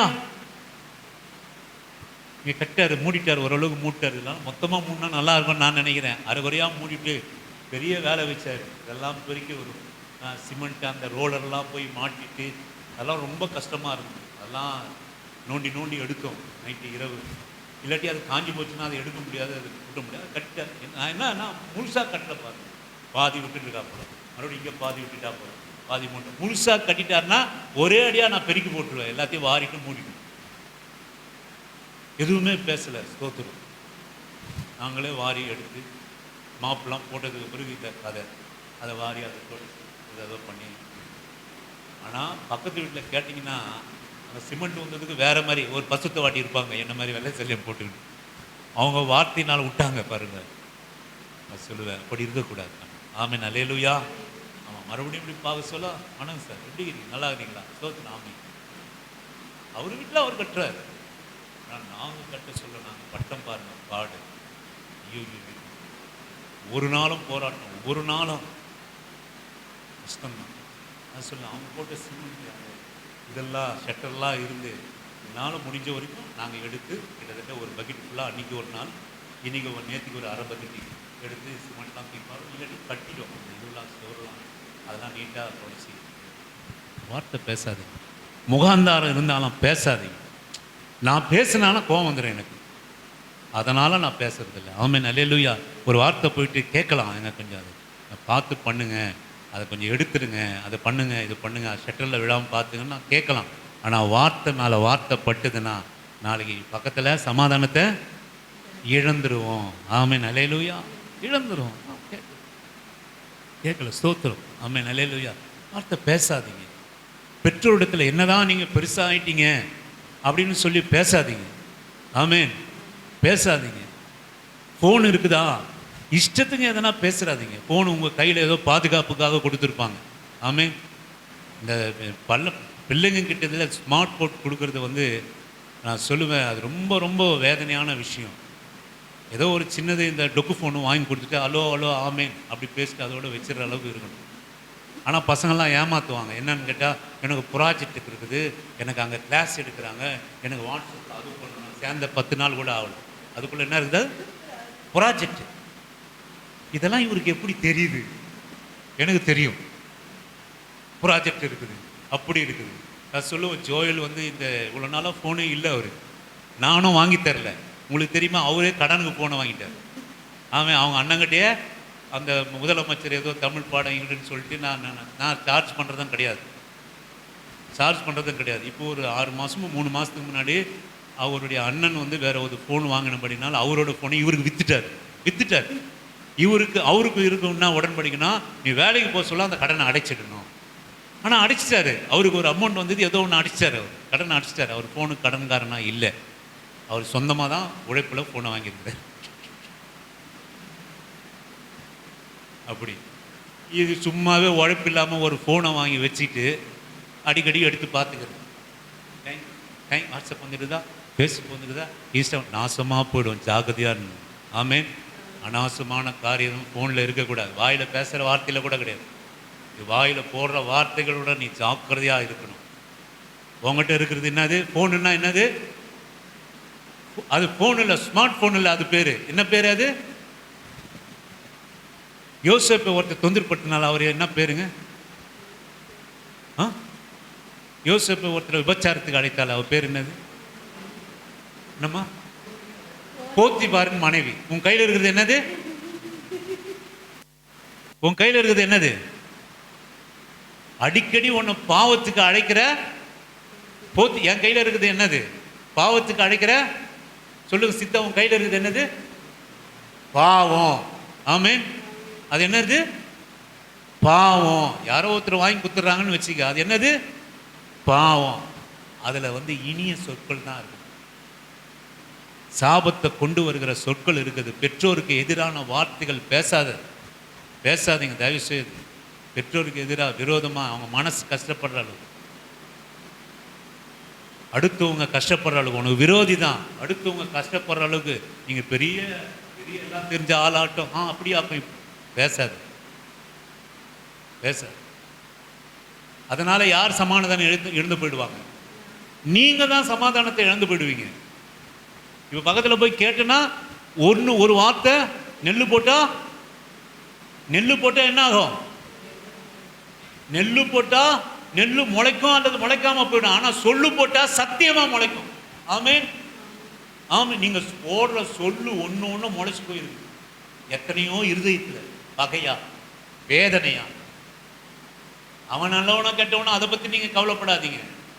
நீர் நல்லவரை ஆராதிக்கிற பிள்ளைங்க. ஆமென், அல்லேலூயா. வாயின் வார்த்தை தேவன் பரலோகத்தில் இருக்கிறா, நீ பூலோகத்தில் இருக்கிறா. உன் வாயின் வார்த்தை சுருக்கமாக இருப்பதா. மனுஷன் பேசுகிற வீணான ஒவ்வொரு வார்த்தைகளும் அவன் நியாய தீர்ப்பு நாளிலே கணக்கு ஒப்பிக்க வேண்டும். ஏனெனில் நீ பேசுகிற வார்த்தையிலே நீதிமான் எனப்படுகிறார் அல்லது குற்றவாளி என தீர்க்கப்படுகிறார். நியாய தீர்ப்பு விபச்சாரத்துக்கு மட்டுமல்ல, நியாய தீர்ப்பு கொலைக்கு மட்டுமல்ல. நியாய தீர்ப்பு என்பது நீ பேசுகிற வீணான காரியத்துக்கும் கர்த்தர் நம்மை நியாயத்துக்கு முன்பாக கொண்டு வந்து நிறுத்துவார் என்பதை ஒருபோது நீங்க மறந்துவிடக்கூடாது. கர்த்தரா அபிஷேகம் பண்ணப்பட்ட ஆண்டவராகிய இயேசு கிறிஸ்து அவர் சொல்கிற காரியம், பிதா எனக்கு என்ன பேச சொன்னாரோ அதை மாத்திரமே நான் உங்களிடத்தில் பேசுகிறேன். சாட்டை அடிக்க சொல்ல எச்சில் உமிழப்பட்ட அவர் தசைகள் பிற்கப்படுகிற போது பிதாவானவர் அனுமதித்தர் ஒரே ஒரு வார்த்தை, என்னை ஏன் அடிக்கிறீங்க? நான் தப்பான எதனா செஞ்சிருந்தா சொல்லுங்க. என்ன ஏன் நான் தகாதது ஒன்று செய்திருந்தா நான் சொல்லுங்க. ஏன் சும்மா என்னை ஏன் அடிக்கிறீங்க? எனக்கு அருமையான ஆண்டவருடைய பிள்ளையே, நான் இன்னொரு தியானம் இருந்தாலும் நான் கடந்து சென்றுடுறேன். யாக்கோப்பின் புஸ்தகம் 5:11 வசனத்தை வாசிக்கும்படியாக உங்களை அன்பான அழைக்கிறேன். யாக்கோப்பின் புஸ்தகம் 5:11 வாசிக்கும்படியாக. 5:11 இதோ பொறுமையாய் இருக்கிறவர்களை பாக்கியவான்கள் என்கிறோமே. பொறுமையாய் இருக்கிறவர்களை பாக்கியவான்கள் என்கிறோமே. யோபின் பொறுமையை குறித்து கேள்விப்பட்டிருக்கிறீர்கள். கர்த்தருடைய செயலின் முடிவையும் கண்டிருக்கிறீர்கள். கர்த்தர் மிகுந்த உருக்கமும் இரக்கமும் உள்ளவராய் இருக்கிறாரே. யோபினுடைய பொறுமையை குறித்து கேள்விப்பட்டிருக்கிறீங்க. யோபினுடைய பொறுமை எங்கெங்க விளங்குச்சு? யோபினுடைய பொறுமை எங்க விளங்குச்சு சொல்லுங்க? வார்த்தையில தான் பொறுமை விளங்குச்சு. ஆமென். வார்த்தையில தான். அதுதான் ஆண்டவர் சொன்னாரு, என் தாசான் யோபு போல நீ பொறுமையா பேசல. அவர் எங்க கொண்டு வந்து வச்சாரு பாருங்களேன். யோபுவை போல யோபுவினுடைய இதோ பொறுமையா இருக்கிறவரை பார்க்கிறோமே. பொறுமையா இருக்கிறவளை பார்க்கிறோம். பொறுமையா இருக்கிறவளை குறித்து கேள்விப்பட்டிருக்கிறீர்கள். யோபுவை குறித்து. ஆமென். பொறுமையை குறித்து கேள்விப்பட்டிருக்கிறீர்கள். கர்த்தருடைய செயலின் முடிவையும் கண்டிருக்கிறீர்கள். ஆமென். இதோ பெருமையா இருக்கிறவர்களை பார்க்கிறோம். பெருமையா இருக்கிறவர்கள் பாக்கியவான்கள். என்ன சிஸ்டர் வசனம் கண்ணு தெரியாது. இதோ பொறுமையா இருக்கிறவர்களை பாக்கியவான்கள் என்கிறோமே. யோபின் பொறுமையை குறித்து கேள்விப்பட்டிருக்கிறீர்கள். கர்த்தருடைய செயல் முடிவையும் நீங்க கண்டிருக்கிறீங்க. ஆமென். அல்லேலூயா. நீங்க நான் முடிச்சிடறேன் சிஸ்டர். நம்முடைய முடிவு சரியா இல்லை. அப்படி ஏன் அப்படின்னு கேட்டீங்கன்னா, சிஸ்டர் நான் சர்வ வல்லவர் என்னை கிளாசப்படுத்தினார், என்னை நொறுக்கி சுத்தம் கொண்டார், என்னை மாறாவா மாற்றிட்டார். நான் சொல்லுவேன், இனி யோபு ஆண்டவர் சொல்கிறாரு, என் தாசானாகிய யோபுவை போல நீங்கள் பொறுமையாக பேசலப்பா. என் தாசானாகிய யோபுவை போல பொறுமையாக நீங்கள் பேசலை. அவர் எதை கொண்டு வர்றார் பாருங்களேன். பேசினதை நியாயத்திருக்கிறார். எதை பொறுமையான ஆண்டவர் கண்டார் அப்படின்னா, என் அன்பு கர்த்தருடைய பிள்ளையே, வாயின் வார்த்தை ஒரு இனிய வார்த்தை எலும்புகளையும் உரிக்கும். பொறுமையானது பிரபுக்களையும் சம்மதிக்க பண்ணும். இனிமையான வாயின் வார்த்தை எலும்புகளையும் காணாமல் இருக்கிற எலும்புகளையும். நான் சொல்ல, நம்மை காண்கிற தேவன் நிச்சயமாய் நம்முடைய நல்ல வார்த்தையினாலே அவர் நொறுங்கி போவார். இரக்கமும் மனதுருக்கம் உள்ளவராக இருக்கிறாரே. யோபினுடைய ஏன் ஆசீர்வதிக்கப்பட்டான் அப்படின்னு கேட்டீங்கன்னா, யோபினுடைய வார்த்தை அவ்வளவு அருமையான வார்த்தை. அவன் வாயினால ஒருபோதும் பாவம் செய்யல. இனிமையான வார்த்தை. எனக்கு அன்புள்ள ஆண்டவருடைய பிள்ளைய 2 காரியத்தை நீங்கள் கற்றுக்கொள்ளணும். உங்கள் காரியத்தில் பொறுமையாக இருங்க. ரெண்டாவது காரியம், அந்த நீ சோதிக்கப்படுகிற போது இனிமையான வார்த்தை பேசினா பேசுங்க, இல்லை பேசாமல் இருங்க. மௌனமாக இருங்க, மௌனமாக இருங்க. நீ சொல்ல போவாசை பாருங்க என்ன பேசியிருக்கணும். அவர் சொல்றாரு, நீ பாசிட்டிவ், முற்றிலும் பாசிட்டிவாக பேச முடியுதா? உங்கள் பிள்ளைகளை குறித்து பாசிட்டிவாக பேச முடியுதா? நான் பாசிட்டிவ் தான் பார்த்தேன். பாசிட்டிவ் எவ்வளோ காலமாக கட்டுகிறார், பாவம் கட்டுட்டோம், சீக்கிரமாக முடிச்சுட்டாருன்னா நல்லா இருக்கும், சீக்கிரம் பண்ணால் நல்லா இருக்கும். பாசிட்டிவாக சொல்லுங்கள். எனக்கு அருமையான ஆண்டோடைய பிள்ளைய, நெகட்டிவான வார்த்தைகளை பேசாதீங்க. உங்களை குறித்து, உங்கள் பிள்ளைகளை குறித்து, உங்களுக்கு எதிராக வருகிற பகைகளை குறித்து உங்களை யாருன்னா பெருமையாக பேசுவார்கள், உங்களை தூஷணமாக பேசுவார்களானால் நான் சொல்லுவேன், உங்கள் கஷ்டத்தில், உங்கள் போராட்டத்தில், உங்கள் வறுமையில், உங்கள் இழப்புகளில், உங்கள் பலவீனத்தில் பொறுமையோடு கூட இருங்க. யோபினுடைய பொறுமையை குறித்து நீங்கள் கேள்விப்பட்டிருக்கிறீங்களே, தேவனுடைய செயலினுடைய முடிவை நீங்கள் கண்டிருக்கிறீங்களே. யோபு ஆண்டவர் வந்தவொன்னு கேட்ட கேள்வி என்ன அப்படின்னு கேட்டிங்கன்னா, என் தாசானாகிய யோபுவை போல நீங்கள் நிதானமாக பேச. ஆமென். கடைசியாக ரோமாபுரிக்கு எழுதின நிருபம் வாசித்து நாம் கண்களை மூடலாம். அப்போஸ்தலனாகிய பவுல் ரோமாபுரிக்கு எழுதின 15வது அதிகாரம் 4-6 வரை வாசிக்கும்படியாக. தேவ வசனத்தினால் உண்டாகும் பொறுமையினாலும், வேத வசனத்தினால் உண்டாகும் பொறுமையினாலும், ஆறுதலினாலும் நாம் நம்பிக்கை உள்ளவர்களாகும்படிக்கு முன்பு எழுதியிருக்கிறவைகளை எல்லாம் நமக்கு போதனையாக எழுதியிருக்கிறது. இங்க கவனிங்க சிஸ்டர், தேவ வசனத்தினால் உண்டாகும் பொறுமையினாலும் ஆறுதலினாலும். நீங்களும் நானும் வசனத்தை கேட்கிறோம் என்பதற்கு அடையாளமே என்ன தெரியுங்களா? பொறுமையும் ஆறுதலும். ஆமே. பொறுமையில் புலம்பினா உனக்கு என்ன வராது? ஆறுதல் வராது. பொறுமையில் நீ இஷ்டத்துக்கும் பேசிட்டேன்னா உனக்கு ஆறுதல் வராது, சமாதானம் வராது, சந்தோஷம் வராது. இதுதான் இந்த வசனம் சொல்லுது பாருங்க. இதுதான் தேவ வசனத்தினால் உண்டாகும் பொறுமையினாலும் ஆறுதலினாலும். அப்போ இந்த வசனம் என்னதான் கொடுக்குது நமக்கு? இது வரைக்கும் கொடுத்துருக்கா? வசனம் என்னதான் கொடுக்குது? பொறுமை கொடுக்குது. நீங்கள் இன்னைக்கு உண்மையிலேயே பொறுமையாக தான் இருக்கிறீங்களா? எல்லாரும் நம்ம பொறுமையாக தான் இருக்கிறோமா? வசனம் என்ன கொடுத்துருக்கணும்? அப்போ நீங்கள் இதுவரை நீங்களும் நானும் கேட்ட வசனம் பொய்யா போச்சா? அப்போ பொறுமை இல்லைன்றீங்களே. பொறுமையும் இல்லை. வசனம் கர்த்தரிடத்துல வந்தா நீ பொறுமையை அடைந்திருக்கணும். பெரிய ஆசீர்வாதம். ஆமென். இந்த உலகத்தில் உபத்திரம் உண்டு சிஸ்டர், பாடுகள் உண்டு. நீ பொறுமையாக இரு. ஆறுதலினால நிரப்புவா. உன் வாயினுடைய வார்த்தை எப்படி வரணும்? ஆறுதல். ஒன்று ஆறுதல் படுத்தணும், அடுத்தவங்களை எப்படி பார்த்தீங்களா? ரூத்தை எப்படி ஆறுதல் படுத்தினா பார்த்தீங்களா? அந்த மக ஏற்கனவே நொந்து போய் இருக்குதுங்க. அது பாவம் இந்த கேள்வியினுடைய கையை பிடிச்சிட்டு வந்துடுது. அது பொறுமை இல்லாமல் ஒன்றை சொல்லி அனுப்பிச்சிருக்குது. ஆனால் அந்த போவாஸ் மாத்திரம் பொறுமை இல்லாமல் அந்த மகளை அசிங்கப்படுத்தி அனுப்பிச்சிருந்தான்னா, எல்லாருக்கும் முன்பாக அசிங்கப்படுத்தி, பத்தியா இதை களத்தில் கொஞ்சம் கோதுமையும் கொஞ்சம் தண்ணியும் இது கொடுத்தா என் சொத்துல பங்குக்கு வந்துட்டா இவர். என்ன கேட்குறா இவர்? எல்லாரும் வேலைக்காரெல்லாம் வந்த பிறகு உட்காந்து அவமானப்படுத்தாம, அகலே நீ ஆசீர்வதிக்க. நீங்க ஆசீர்வதிக்க. உன் முந்தின நற்குணத்தை பார்க்கணும், பிந்தின நற்குணம் உத்தமம். உன் ஜாதியெல்லாம் உன்னை பற்றி அறிவாங்க. நீ உத்தமிப்பா, நீ கிளம்பு, யாரும் பார்க்காத முன்னா கிளம்பு, நான் பார்த்துக்கிறேன் உன் விஷயம். நல்ல வார்த்தை. இந்த பொறுமை என்பது எதை கொடுக்கும் அப்படின்னா, நல்ல ஆறுதல வார்த்தையை கொடுக்கும். ஆமென். அல்லேலூயா. நல்ல ஆறுதல வார்த்தையை கொடுக்கும். நம்ம பிள்ளைகளுக்கு, அடுத்தவங்களுக்கு, நம்ம பகையினருக்கு ஒன்னைத்தானே ஆறுதல் கொடுக்கிற வசனம். சொல்லுவேன், தேவ வசனத்தினால் உண்டாகும் பொறுமையினாலும் ஆறுதலினாலும் நாம் நம்பிக்கை உள்ளவளாகும்படி முன்பு எழுதியிருக்கிறவெல்லாம் நமக்கு போதனையாக எழுதியிருக்கிறது. ஆமென். அல்லேலூயா. இதெல்லாம் எதுக்கு எழுதியிருக்குது? நீ நல்ல வார்த்தை பேசணும், பொறுமையாக இருக்கணும், சந்தோஷமாக இருக்கணும், சமாதானமாக இருக்கணும், ஆறுதலாக இருக்கணும் எழுதப்பட்டது. அடுத்து நீங்கள் ஒருமனப்பட்டு நம்முடைய கர்த்தராகிய இயேசு கிறிஸ்துவின் பிதாவாகிய தேவனை ஒரே வாயினால் மகிமைப்படுத்தும்படி, ஒரே வாயினால். என்ன வாயினால்? என்ன வாயினால்? எத்தனை வாய் வச்சிருக்கிறோம்?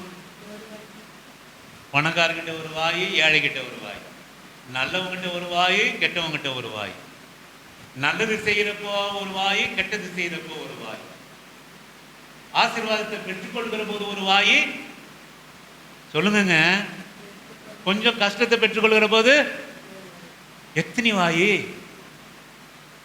எத்தனை வாய்? சபையில் ஒரு வாய், வெளியே ஒரு வாய். சபையில் அந்நிய பாஷை, வெளியே அயோக்கியமான பாஷை. சபையில் ஒரு வாய், வெளியே ஒரு வாய். ஆண்டவர் பிள்ளைங்கிட்ட ஒரு வாய், புறஜாதி கிட்ட ஒரு வாய். எத்தனை வாய்ங்க? வேதம் சொல்லுது, நீங்கள் ஒருமனப்பட்டு நம்முடைய கர்த்தராகிய இயேசு கிறிஸ்துவினுடைய பிதாவாகிய தேவனை ஒரே வாயினாலே மகிமைப்படுத்துங்க. ஆமென். ஒரே ஒரு வாய். என்ன வாயின்னு கேட்டீங்கன்னா, அவரை துதிக்கிற வாய். ஆமென். என்ன வந்தாலும் நன்றி ஐயா. பாருங்க, எலும்பையும், இனிமையான வார்த்தை எலும்பையும் முறிக்கும். ஆண்டவரை முறிக்காதா? சொல்லுங்கங்க, ஆண்டவரை முறிக்காதா? உன் பொறுமை ஆண்டவரை முறிக்காதா? உன் நல்ல வார்த்தை ஆண்டவரை முறிக்காதா? நான் சொல்லுவேன், நீ குறைவுபடுகிற போதே கர்த்தரை உயர்த்து, நீ பலவீனப்படுகிற போது கர்த்தரை உயர்த்து. நீ சொல்லுங்க, ஆண்டவரை நீ கொடுத்த சுகத்திற்காக, பலத்திற்காக உமக்கு ஸ்தோத்திரம். நீ கொடுத்த வசதிக்காக, வாய்ப்புக்காக ஸ்தோத்திரப்பா. அல்லேலூயா, ஆமென். அல்லேலூயா. எங்கேயோ வனாந்தரத்தில் எனக்கு கர்த்தர் ஒரு லேண்டை தெரிஞ்சும் தெரியாமல் எனக்கு கொடுத்தார். அதுக்காக அல்லேலூயா, எல்லாம் வந்து பார்த்தவனாம் பகைச்சான். ஆமென். அல்லேலூயா. நானும் என் வீட்டாரும் பகைக்கவே இல்லை. ஆமென். அல்லேலூயா. ஆமென். இந்த ரகசியத்தை நீங்கள் புரிஞ்சுங்க சிஸ்டர், நான் முடிச்சிடுறேன். நீங்கள் ரகசியத்தை புரிஞ்சுங்க. எல்லாம் நான் ஏற்கனவே சொன்ன ஒரு சொந்தக்காரர் என்ன பண்ணாங்க தெரியுங்களா? இந்த இடத்துல லேண்டு வாங்கின உடனே என்னை ஆள் வச்சு திட்டினாங்க. அறிவு இருக்குதா உனக்கு? நீ வந்து உன் இஷ்டத்துக்கு நீ வாங்கிடுவியா? 10 பைசா யாரும் தரல. நான் இந்த இடத்துல லேண்டை வாங்கினதை கண்டுபிடிச்சிட்டாங்க. என்னை ஃபோனை போட்டு திட்டுறாங்க. புத்தி இருக்குதா உனக்கு? கேட்கறதுக்கு முன்னாடி சொல்லணும்ல, வாங்கிறதுக்கு முன்னாடி ஒரு வார்த்தை சொல்லணும். நீ அவ்வளோ பெரிய ஆளா? எங்கள் சொந்தக்காரர் யாரும் திட்ட மாட்டாங்க, இவங்க சொந்தக்காரர் யாரும் திட்ட மாட்டாங்க. எங்கள் பொண்ணு தேடி கொடுத்தாங்க பாருங்க, அவங்க ஆளை வச்சு அவங்களுக்கு திட்டத்துக்கு அவங்களுக்கு இது கிடையாது. நான் ஆஃபீஸில் ஒரு அட்டெண்டராக தானே வேலை செஞ்சேன்.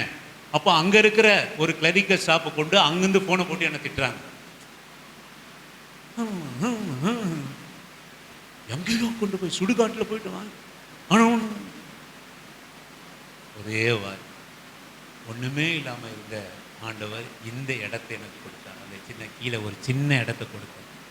நான் ஒருபோதும் சபித்ததே கிடையாது. நீங்கள் இன்றைக்கும் என் பிள்ளைய என்னன்னு கேட்டு பாருங்கள், ஒரு குறை சொல்ல விட மாட்டேன். வீட்டையும் இந்த இடத்தையும், இந்த இடம் அவர்களும் அப்படித்தான் குறையாக நினைக்கவே மாட்டாங்க. எவ்வளவோ கஷ்டப்பட்டுருக்காங்க இந்த இடத்துல வந்து. இந்த பிள்ளைகள் எல்லாம் எவ்வளவோ கஷ்டப்பட்டுருக்காங்க. இன்றைக்கும் கஷ்டம்தான்.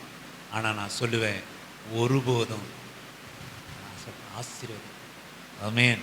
ரூத், நீ ஆசீர்வதிக்கப்படும், நீ உத்தமி, நீ நல்லவா, வாலிபர் பின்னாலே அவன் பின்னாடி போ. நான் சொல்லுவேன், ஆண்டவரே ஸ்தோத்திரம், நீ கொடுத்ததுக்கு ஸ்தோத்திரம், கொடுத்ததுக்கு ஸ்தோத்திரம். என்னாச்சு கவனிச்சிங்களா? நான் அதை நன்மையாக நினைக்கலாம். என்ன முடிஞ்சிருக்கோம் சிஸ்டர் நீங்கள் சொல்லுங்கள்? நான் நன்மையாக நினைக்கலாம் என்ன முடிஞ்சிருக்கோம்? நான் வாங்குறது 50,000, 1 லட்ச ரூபாய்க்கு விற்றுருப்பேன். ஆமென். 1 லட்ச ரூபாய்க்கு நான் என்ன பண்ணியிருப்பேன்? வித்துட்டு இருப்பேன். அதான் அடிக்கடி நான் சொல்லுவேன், நீ எந்த சுடுகாட்டு பக்கத்தில் கூட நீ வீடை வாங்கி வச்சிருக்கலாம். உனக்கு கொடுத்திருக்கிற ஒரு காணி நிலத்தை சபிக்க, நினைவுல கூட சபிக்க. நாளைக்கு பக்கத்தில் இருக்கிற சுடுகாடே உனக்கு கொடுத்தாலும் ஆண்டவர் கொடுத்துருவார். நீ துதிக்க துதிக்க துதிக்க துதிக்க எலும்புகளை முறிக்கும், கர்த்தரை முறிக்கும். உன் வார்த்தை கர்த்தரை முறிக்கும். நான் சொல்ல நன்றி சொல்ல சொல்ல சொல்ல நமக்கு வீட்டை கொடுத்தார், சபையை கொடுத்தார், கொடுப்பார், இன்னும் கொடுப்பார். ஆமாம், நான் நம்புறேன். அல்லேலூயா. சொத்து சேகரன்றதுக்காக இல்லை, அவர் கொடுக்கறது யாராலும் நீ வேணாம் சொன்னா கூட போடுவார். அது என்ன ரகசியம் அப்படின்னு கேட்டிங்கன்னா, ஒரே வாயால். ஆமென். ஒரே வாயால் பொறுமையையும் ஆறுதலையும் அளிக்கும் தேவன் கிறிஸ்து இயேசுனுடைய மாதிரியின்படியே நீங்கள் ஏக சிந்தையுள்ளவர்களாக இருக்கும்படி உங்களுக்கு அனுகிரகம் செய்வாராக. உங்க ஆண்டவர் எப்படி தான் இருந்தாரு? கிறிஸ்து இயேசு உள்ள மாதிரி. ஆமென். நம்ம என்ன சொல்லி ஆரம்பிச்சோம்? அவர் பொறுமை. அவர் பொறுமை பேசும். அவர் பார்க்கல, அவர்கிட்ட நடக்கல. நம்மளுக்கெல்லாம் அதிகம் இருக்குது. நம்ம ஒரு வார்த்தை பொறுமையா நடந்துட்டா நீங்க என்ன சொல்லுவீங்க? அந்த பிரதர் பொறுமை உள்ளவர்ப்பா, அவர் பேசுற வார்த்தைலாம் ரொம்ப நல்ல வார்த்தை அப்படின்னு நீங்க சொல்லுவீங்க. ஆனா இயேசு கிறிஸ்துவை யாரும் பார்க்கல, கொள்ளல. இங்கே வேதம் சொல்லுகிறது, பொறுமையையும் ஆலோசனையும் அளிக்கும் தேவன் கிறிஸ்து இயேசுவில் உள்ள மாதிரியின்படியே. ஆமென். நீங்கள் ஏக சிந்தையுள்ளா இருக்கும்படி உங்களுக்கு அனுகிரகம் செய்வார். அவரை மாதிரியே. ஆமென். அல்லேலூயா. அவர் பொறுமையா இருந்தார். ஆமென். அவர் பொறுமையா இருந்தார். சொல்லுங்க, அவர். நானும் பொறுமையா இருப்பேன். நல்லா சொல்லுங்க, நானும் பொறுமையா இருப்பேன். ஆமென். ஆமென். என் வாயினுடைய வார்த்தை எந்த நேரத்தில் யார் என்ன, நான் அமைதியாக தான் இருந்தேன், வேணும்னு வருது. ஆமென். நீங்க அநேக சொல்ற காரியம் என்னது? என்னது? நீர் எனக்கு கொடுத்த மனைவி, நீர் என்னோட கூட இருக்கும்படியாக கொடுத்த சிறியானவர்.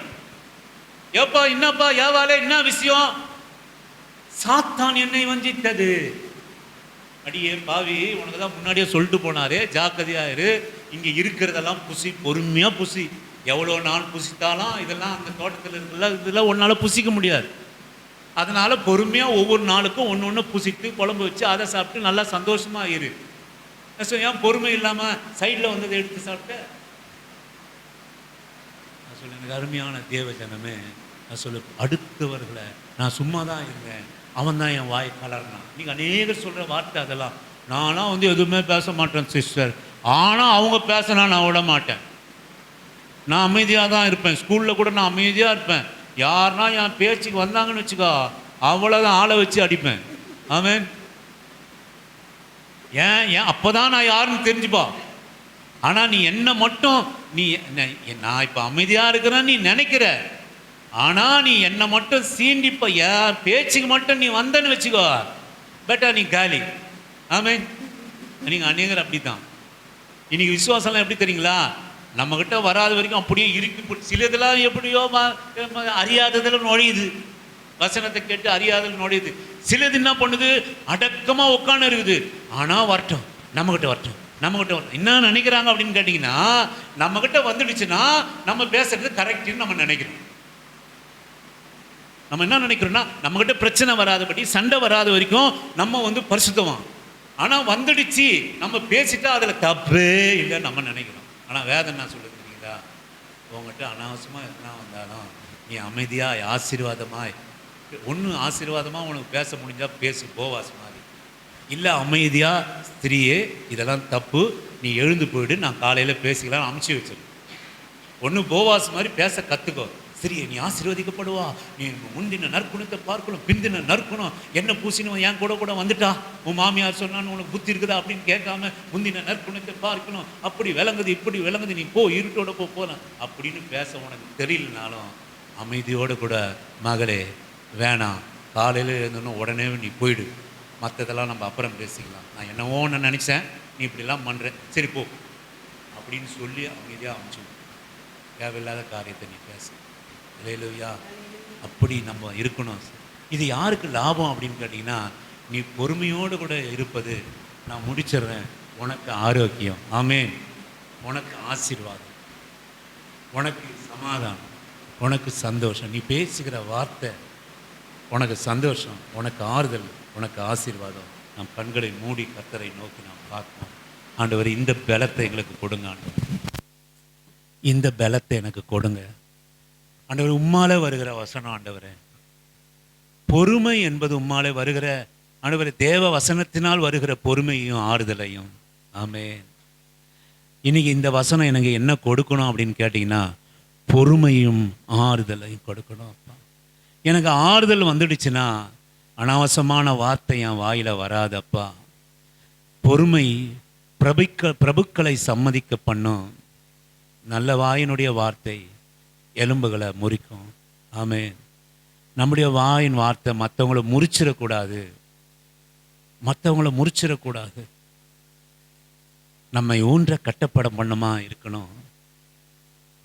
ஆண்டவரே, இந்த பலத்தை எங்களுக்கு கொடுத்துருங்க ஆண்டவரே. வீணான வார்த்தை, மற்றவங்களை அழ வைக்கிற வார்த்தை வேண்டாப்பா. நாங்கள் அழுகிற வார்த்தை வேணாம். எவ்வளவோ கஷ்டம் வந்த போதிலும் யோபினுடைய பொறுமையை நீங்கள் கேள்விப்பட்டிருக்கிறீங்கப்பா. அதனுடைய செயலினுடைய முடிவையும் நாங்கள் அறிந்திருக்கிறோமே ஆண்டவரே. எவ்வளோ கஷ்டம் வந்தாலும் சர்வ வல்லவர் எனக்கு என்னை தரித்திரனா மாற்றிட்டார், என்னை சிறுமப்படுத்திட்டார், என்னை கிளாஸை படுத்திட்டார் என்கிற வார்த்தை, பொறுமை இல்லாத வார்த்தை வராமல் பொறுமையோடு கூட யோபு அணுகினாரே.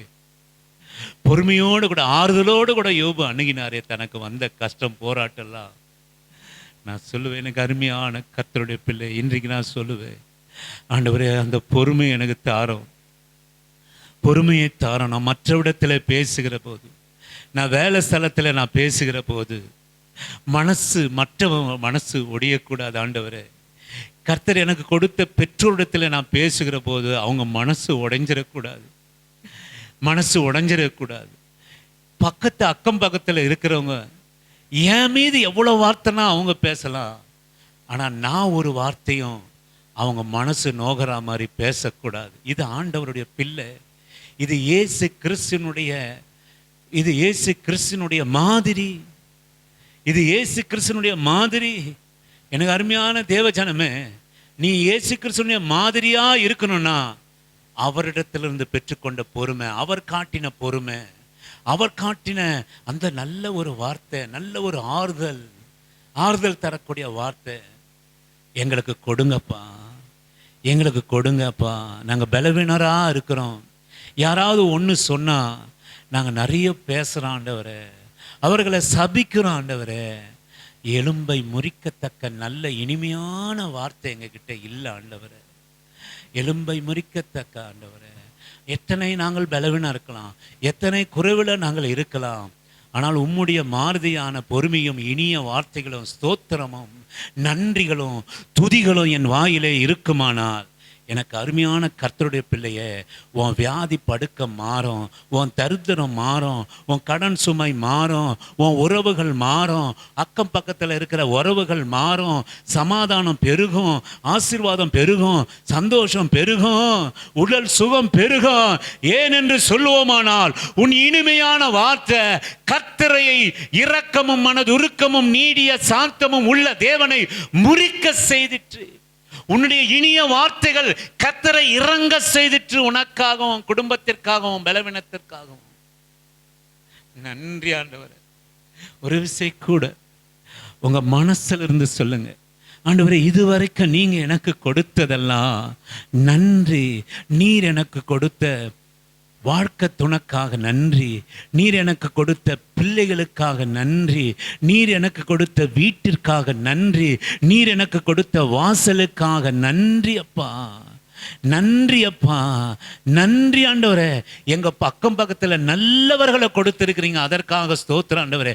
இதை விட ஒரு மோசமானவர்கள் வந்தா, விபச்சாரக்காரர்கள் எங்க பக்கத்துல இருந்தா, குடிகாரர்கள் எங்க பக்கத்துல இருந்தா, வெற்றிகிறவர்கள் எங்க பக்கத்துல இல்லாம அமைதியானவர்களை எங்க அக்கம் பக்கத்துல வச்சிருக்கிறீங்களே, அதற்காக உம்மை ஸ்தோத்தரிக்கிறேன் ஆண்டவரே. இதுவரை இத்தனை ஆராதனை பண்ணாலும் கத்தினாலும் பேசினாலும் ஒரு முறை கூட ஏன் இப்படி கத்துறீங்க, ஏன் இப்படி அல்லேலூயா சொல்றீங்க, நாங்க தூங்க வேணாமான்னு எங்களை ஒரு நாளும் கேட்டதில்லை ஆண்டவரே, கேட்டதில்லை ஆண்டவரே.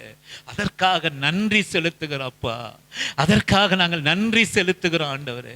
கர்த்தர் எங்களுக்காக கொடுத்த உடல் சுகத்திற்காக நன்றி செலுத்துகிறோம், கர்த்தர் எங்களுக்காக கொடுத்த வேலை ஸ்தலத்திற்காக நன்றி செலுத்துகிறோம், கர்த்தர் எங்களுக்காக கொடுத்த வருமானத்திற்காக நன்றி செலுத்துகிறோம் ஆண்டவரே. நன்றி செலுத்துகிறோம். அது தாமதம் ஆனாலும் மொத்தமா எங்க கையில நீங்க கொண்டு வந்து சேர்ப்பீங்க என்பதை நாங்கள் எங்கள் இனிய சொற்கள் மூலமாக உம்மை இருதயத்தை நாங்கள் முறிக்கிறோம் ஆண்டவரே, முறிக்கிறோம். கர்த்தர் எங்களுக்கு கொடுத்திருக்க சபைக்காக உமக்கு ஸ்தோத்திரம். கர்த்தர் எங்களுக்கு கொடுத்திருக்கிற சபையின் பிள்ளைகளுக்காக, ஒவ்வொரு பிள்ளைகளுக்காக நாங்கள் ஸ்தோத்திரம். சிறிய பிள்ளைகளுக்காக ஸ்தோத்திரம், பெரியவர்களுக்காக ஸ்தோத்திரம் ஆண்டவரே, ஸ்தோத்திரம். அவர்கள் நலமாக வாழ்ந்திருக்கட்டும் ஆண்டவரே, அவர்கள் சாட்சியாக வாழ்ந்திருக்கட்டும், உமக்கு மாதிரிகளாக வாழ்ந்திருக்கட்டும், அவர்கள் குடும்பங்களை ஆசீர்வதியும். அவர்கள் பலவீனங்கள் மேல் உம்முடைய பலன் பூரணமா விளங்கட்டும். அவர்களை போக்கிலும் வரத்திலும் நீங்கள் பாதுகாத்துக் கொள்ளும்படியாய் ஜெபம் பண்ணுகிறோம். அவர்கள் பிள்ளைகளை உமது கரத்திலே அர்ப்பணிக்கிறோம். அவர்களுடைய பிள்ளைகளுடைய எதிர்காலத்தை உமது கரத்திலே அர்ப்பணிக்கிறோம். அவர்கள் பேர பிள்ளைகளை உமது கரத்திலே அர்ப்பணிக்கிறோம் ஆண்டவரே. அவர்கள் சந்ததியை உமது கரத்திலே அர்ப்பணிக்கிறோம். அவர்கள் தங்கி இருக்கிற கூடாரங்களை உமது கரத்திலே அர்ப்பணிக்கிறோம் ஆண்டவரே. இதுவரைக்கும் நீங்க தந்த சுகத்திற்காய், பலத்திற்காய், உணவிற்காக, ஆரோக்கியத்திற்காக, சுகத்திற்காய், பலத்திற்காக ஜெபம் பண்ணுகிறோம் ஆண்டவரே. சமாதானத்திற்காக நன்றி செலுத்துகிறோம். எத்தனையோ பேர் வீடு இல்லாத இருக்கிறீங்களே, எங்களுக்கு ஒரு குடிசையை கொடுத்திருக்கிறீங்களே, அதற்காக நாங்கள் நன்றி செலுத்துகிறோம்ப்பா. இப்போது நாங்கள் சொன்ன வார்த்தைகள் எல்லாம் உங்களுக்கு, உங்க இரக்கத்துக்கு நேரா வரக்கட்டும். உங்க பரலோகத்தின் ராஜ்யத்தை எட்டட்டும்.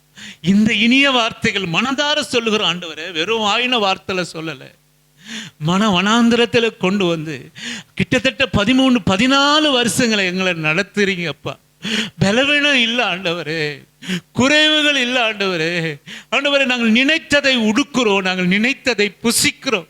வனாந்தரத்தில் எங்க பிள்ளைகளுக்கு ஒரு நல்ல வழியை நீங்க கொடுத்திருக்கிறபடினாலே உமக்கு நன்றி செலுத்துகிறோம்ப்பா. நன்றி செலுத்துகிற ஆண்டவரே, நன்றியோட கூட உம்மை ஸ்தோத்தரிக்கிறோம். இந்த மனசார வந்த வார்த்தைகள் உங்க இருதயத்தை நொறுக்கட்ட ஆண்டவரே. வேண்டிய ஒருவேளை நாங்க குறைவேளை கூட உம்மை துதித்திருக்கலாம். உம்முடைய இருதயம் நொறுக்கப்பட்டு அந்த ஆசீர்வாதத்தை யோபுவை போல அந்த சோதனையில நீங்க பொறுமையா பேசலையே என்று சொல்லி என்னையும் குறித்தும் உங்க பிள்ளைகளை குறித்தும் சாட்சி எதுவும் உண்டாக செய்யுங்க ஆண்டவரே. உம்மிடத்திலிருந்து பெற்றுக்கொண்ட வசனத்தின் மூலமாய் பெற்றுக்கொண்ட கிறிஸ்துவின் மாதிரியின் மூலமாய் பெற்றுக்கொண்ட பொறுமையையும் இனிய வார்த்தைகளையும் ஆறுதலையும் சந்தோஷம் சமாதானத்தையும் எங்களுக்குள்ளாக வையும். துதியும் கனமும் மகிமும் ஒருவருக்கே செலுத்துகிறோம். நசீரனாகிய இயேசு கிறிஸ்துவின் இனிய நாமத்தில் ஜெபம் பண்ணுகிறோம் எங்கள் ஜீவனுள்ள நல்ல தகப்பனே, ஆமென். என் ஆத்துமாவே கர்த்தரை ஸ்தோத்திரி, என் முழுகுள்ளமே அவருடைய பசுத்த நாமத்தை ஸ்தோத்திரி. என் ஆத்துமாவே கர்த்தரை ஸ்தோத்திரி.